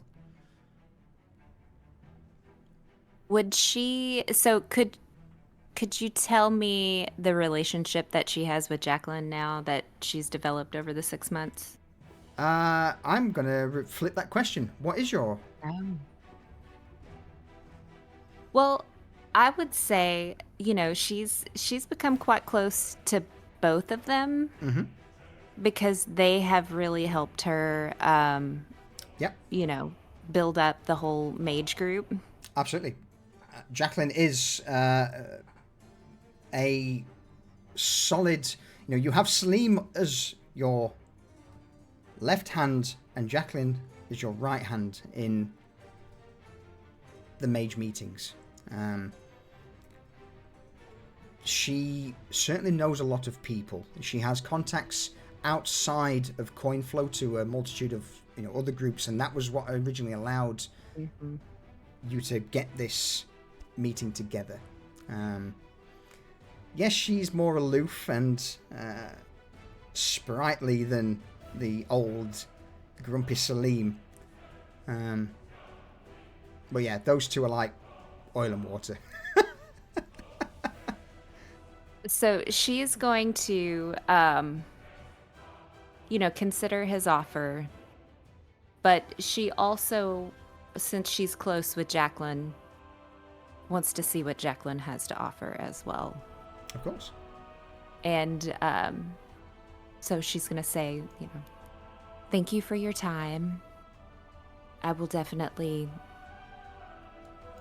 consider your offer and get back with you very, very soon. And I, for the moment, will think no more or mention this conversation to any. But not just of protecting people, Vanya. Opening magic up to the masses. Well, that could certainly have ramifications in places that we really, really do not wish to tread. Imagine the good that it could do in the right hands. And I am sure our vampiric overlords would be more than happy to oblige and let us just study as we see fit. Oh, wait, they don't. Hence the Sanguine Academy. Now, perhaps if you can get some sort of, I don't know, sanction from the court to allow us to perform it, then this discussion would be something completely different. But you don't have a sanction from the court by chance, do you? Not that I'm aware of. Very well. And it's in that moment where Salim just nods and the bubble of silence around you disperses. And she's gonna say this loudly. Thank you for your time. This has been very insightful. Yes, And I'll be back. it has been an interesting day.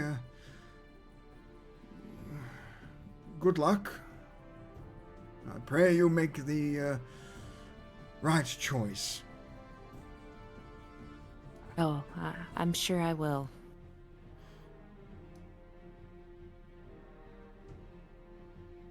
And she's gonna get up and kind of walk over to, I guess, Cypher, because Cypher would be scrounging through the books, right? Yeah, every time I come here, I look through the library. Are you lifting anything? When you? No. Reza's there to, if he points at something on an upper shelf, she'll get it for him. No, I mean, like, is he taking things? Oh, I'm stealing? Yeah. Is there anything that catches Cypher's eyes? Solution? Let's have a look, shall we? What did you roll? 23. I rolled a 23. I don't know, Cypher. Did anything take your eye here? So, just to reiterate, the archives of the Outcasts was mostly things such as transmutation magics, turning one thing into something else, and the study of organic matter, healing. Granted, not magical healing, but the effects of implanting metals or materials into flesh. So, is there anything here that would take your fancy, Cypher? No, Cypher's not really into transmutation or any of the chimeric bullshit that's in here. He's just like, so no, he will not be stealing. But how are his students getting on? They're getting on pretty well. They don't seem to be the same bunch of poor saps you murdered when you first met Salim. A lot of them seem to be a lot more prim, proper, well-kept, studious in their reading. And overall, there's easily probably 30 to 40 people in the archives that are under Salim. So yes, his small mage coven has grown quite a lot. Okay. Anybody that's doing some studying and taking notes, and if Cypher sees any mistakes, he'll just be like, it's wrong. So just keep going. But it can't be. How do you know this? This is not wrong. These are notes from Master Salim himself. Well, he either got them wrong, or you've misinterpreted the information and have copied it wrong. Oh, so if the rune here changes, but if we make it a 90 degree instead of 45, then perhaps the magical flow from the runes then will go into the... Oh, shit. Yes, now you see your error.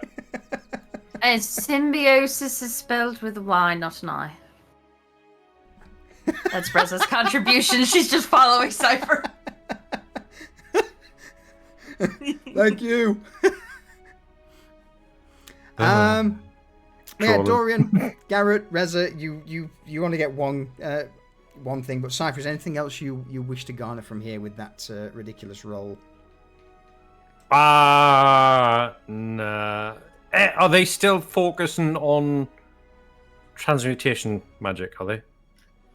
Probably, because that's all that's in the archive, right? Correct, yes. The vast majority... in fact, before I answer that... Orc! Welcome in, buddy! How are we? Thank you very much for that raid. Welcome in, everyone. It's a raid. It's a raid. Arachnid Arcana. White Eyes, you've come for the cheese. I mean, absolutely. Lactose intolerant, man. You can have it. Yeah, we've got 2 lactose intolerant players, so there's enough cheese to go around. Enjoy. But no, Orc, thank you very much, man. I appreciate the raid, buddy. I hope the stream went incredibly well. Better than my week. But that's discussion for another time. So for those who have just joined us, we're playing D&D5e on our dark Gothic, dark fantasy setting called Pariahs. Basically, in a nutshell, if you like vampires, changeling lich, rogue with druidic powers that we don't know much else about yet, a 6-foot-tall blonde man with the power of fire, and an unhinged mage, also known as the Happy Healer. You've come to the right place. So, with that said, as you're all currently looking through Salim's archives, Cypher, there's nothing else you wish to ask? No. All right. No, it's not the type of magic I'm bothered with. Of course. Dorian, Reza, Garrett, is there anything you wish to know? You get a single question with those terrible rolls. Yeah. All right, Reza. Well, while Reza was browsing the shelves behind Cypher, she was looking for anything. I know you said it's mostly transformative, but they were doing like body horror stuff here. So correct. I wanted to see if there was anything related to like hematology or the study of blood, and as it relates to stuff like that.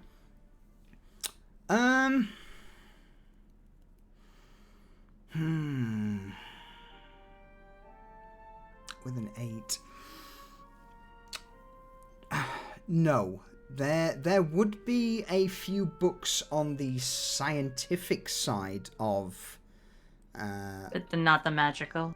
Correct, yes. So, Okay. blood from humans when, a human body part is sewn onto, let's say, that of a forest beast. It doesn't take long after a couple of days necrosis starts to set in. We believe the blood of the beast and the human don't mingle. So that's as far as it goes. It's more of a scientific look into blood rather than them studying blood magic, sangromancy.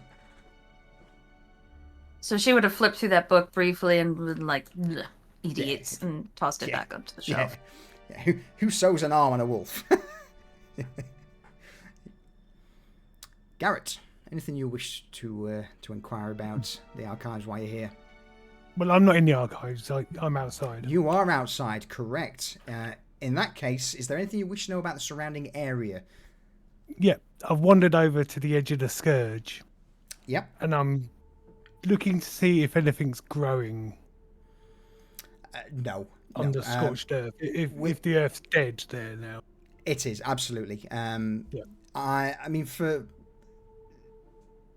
someone like yourself and your intricate knowledge of nature, that wouldn't even require a roll. You are innately aware that everything in this 500 feet by 400 feet rectangle, any sign of life has been scoured. The soil, any microbes, anything that would perhaps give life has just been completely evaporated, vaporized by the spell.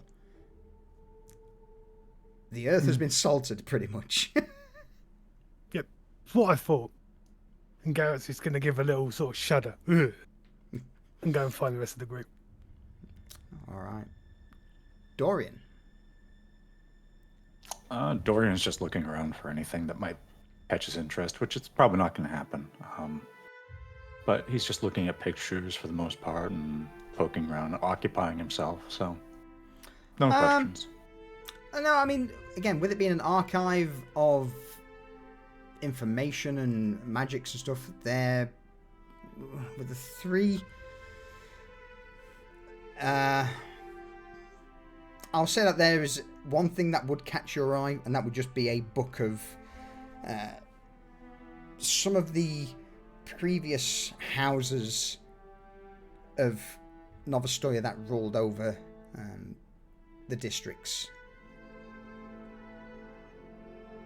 All right, he'll just browse that for a moment, but once it's clear that Vanya's ready to go, he'll just close it and place it back where it was, and he's ready to go. Sure.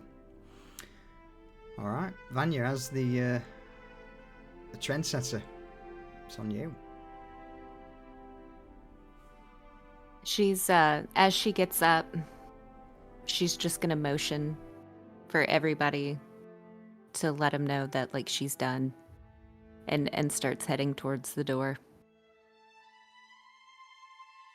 Reza's still correcting spelling.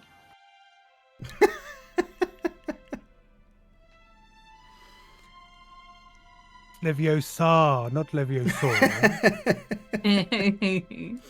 Vanya will telepathically link to her because of thinking that she didn't see. I'm ready to go now, Reza. Fuck's sake, you don't have to shout.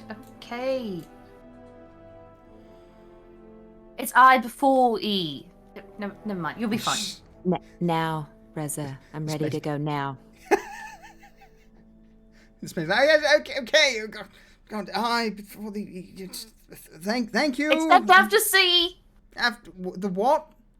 Who? Don't worry about it. At this, in a fluster, he knocks the inkwell over. That just coats the entire book he's been working on for the last 4 or 5 days, and probably for the best. Hear this high-pitched squeal from one of the mages in the back of the archives. But yeah, with that, you all begin to make your way out of Salim's archives, back into the streets of Malmstown. Apart from Garrett, who's already there. Mm-hmm. I'll get a Garrett. Are you just stood on the edge of the scourge, are you? Yeah, just looking at it in disgust. I mean, it's not completely empty. Watch. And he's going to wander in, and it looks like he's listening for something. He's going to kind of follow his ear till he finds a dark alleyway that is, well, what's left of an alleyway anyway. Mm-hmm. And he crouched down by, would the vague impressions of the people that died still be visible on the floor? Like burnt into the ground? After 6 or have they been washed away? Yeah, it's at this point, it's been 6 months. There would be no sign of what happened here, apart from it just being, bleached stone and no plant life.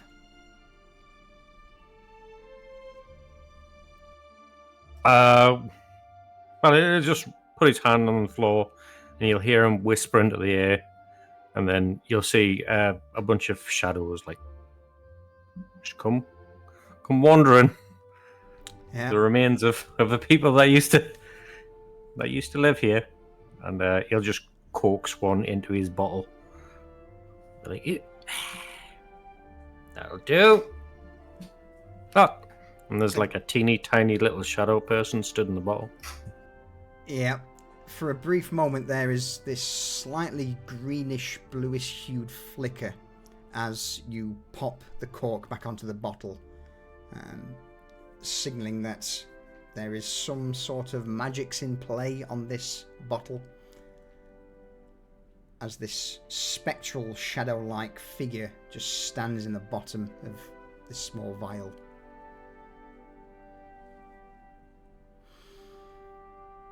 It's all well and good, but nothing will grow here anymore.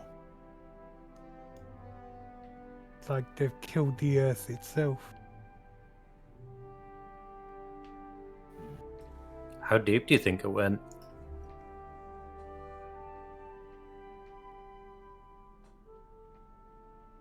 I'd say the topsoil's ruined. Roll me a nature check.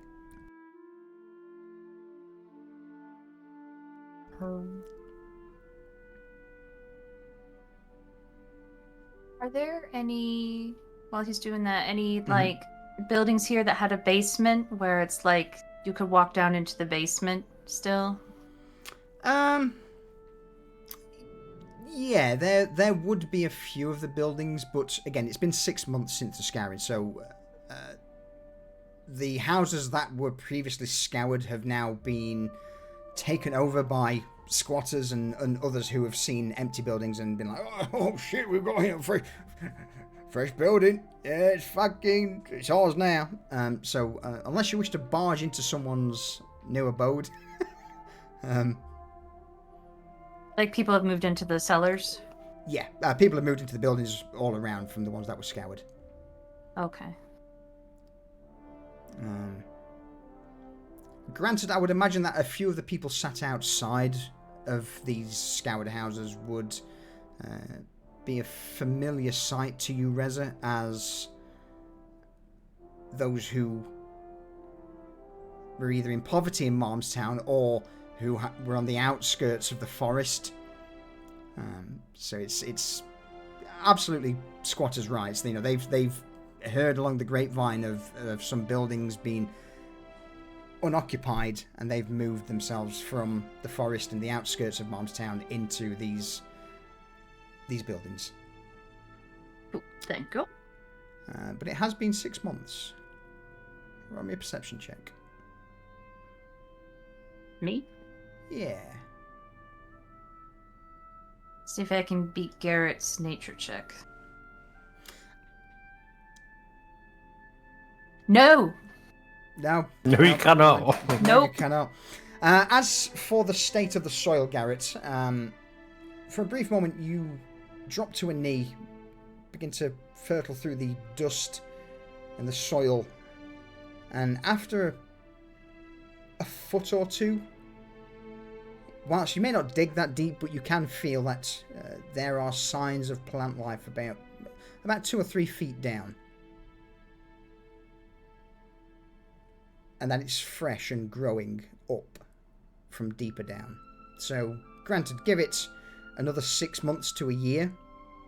There is a chance that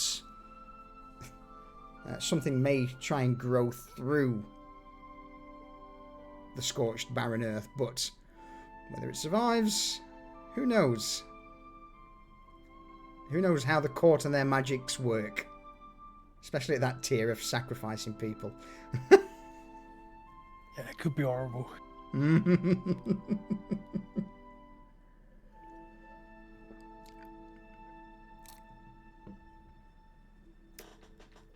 Any further questions or actions here in Malmstown before heading back I to have a Lawson's? question, Fire away. but I feel like this is something Reza would have done a long time ago. Mm-hmm. Does the scourged area give off the same vibe as the city below? No. Okay. No, it doesn't. No, that's definitely one thing I can say with certainty. Yeah, this is definitely not the same type of magics that you are familiar with from the city below.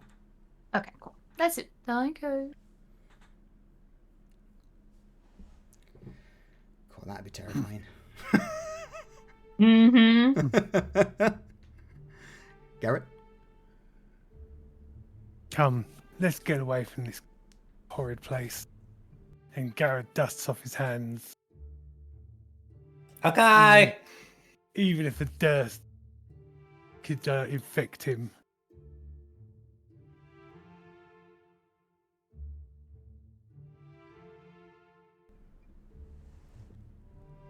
So with that, so go on, Garrett. You got No, I was clearing my throat.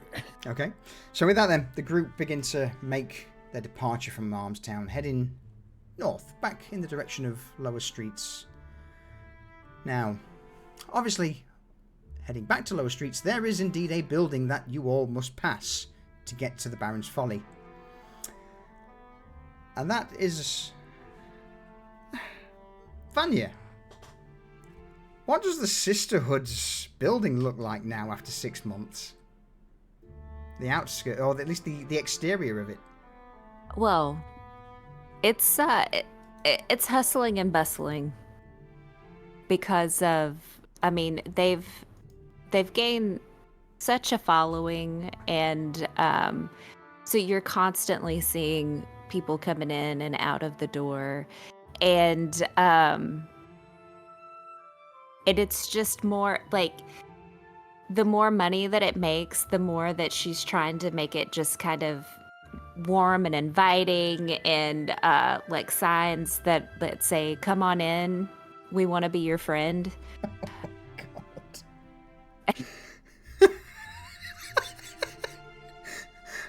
and and you'll see things that are kind of like shiny, because she's also like, like wind chimes, and but because she's learned with Cypher over the few years that they have spent together that shiny things sometimes attracts people. So Or am I a she's fucking trying... magpie? Yeah. So she's trying to use what she can to attract people to come in, whether it be glittery things or little shiny objects to draw attention. Excellent. So, with the hustle and bustle outside the Sisterhood's chapel at this point, Vanya, you stride on forward, heading towards the main entrance. Who's following? Oh, I'm going in. I'm coming too. Yeah. Dorian? Dorian will stop in, yeah. Excellent. So, as you make your way up a few of the steps through the large double door of the Sisterhood's chapel, you are greeted with quite a warm and pleasant looking environment. The central chamber has been expanded a little further back.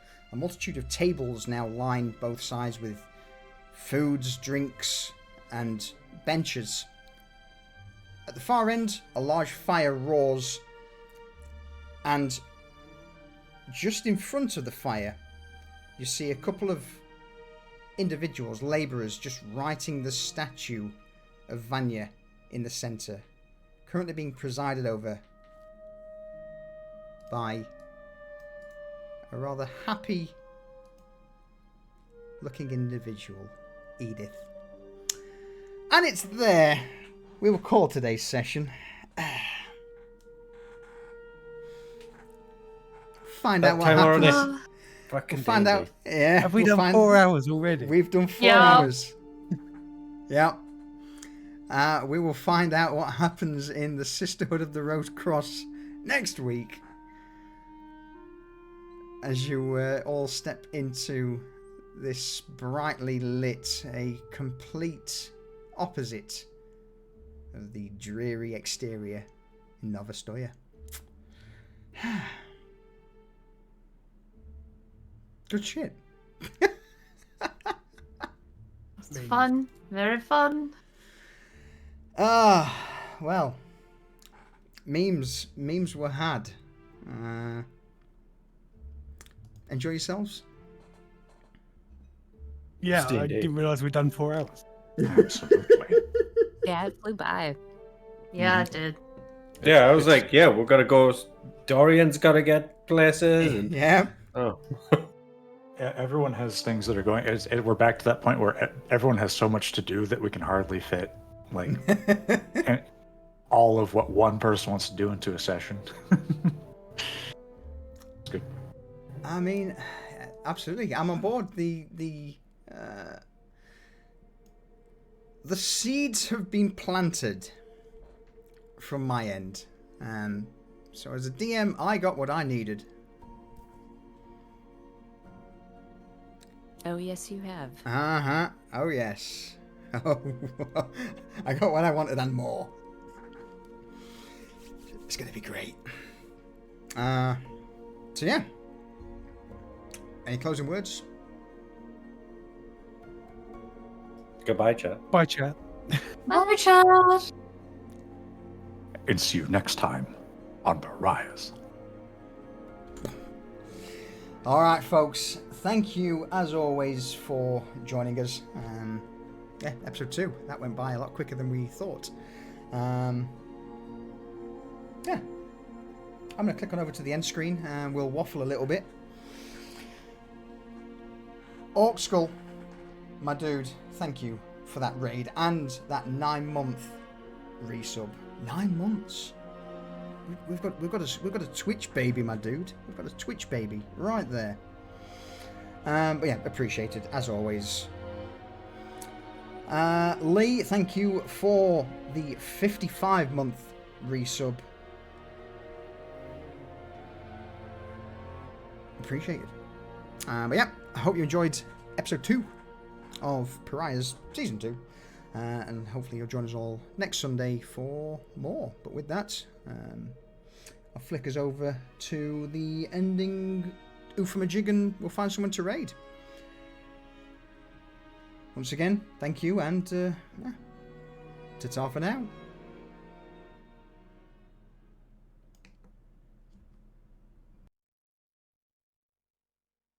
Or I can just click the wrong thing. That works too. Bye. Bye. God damn it.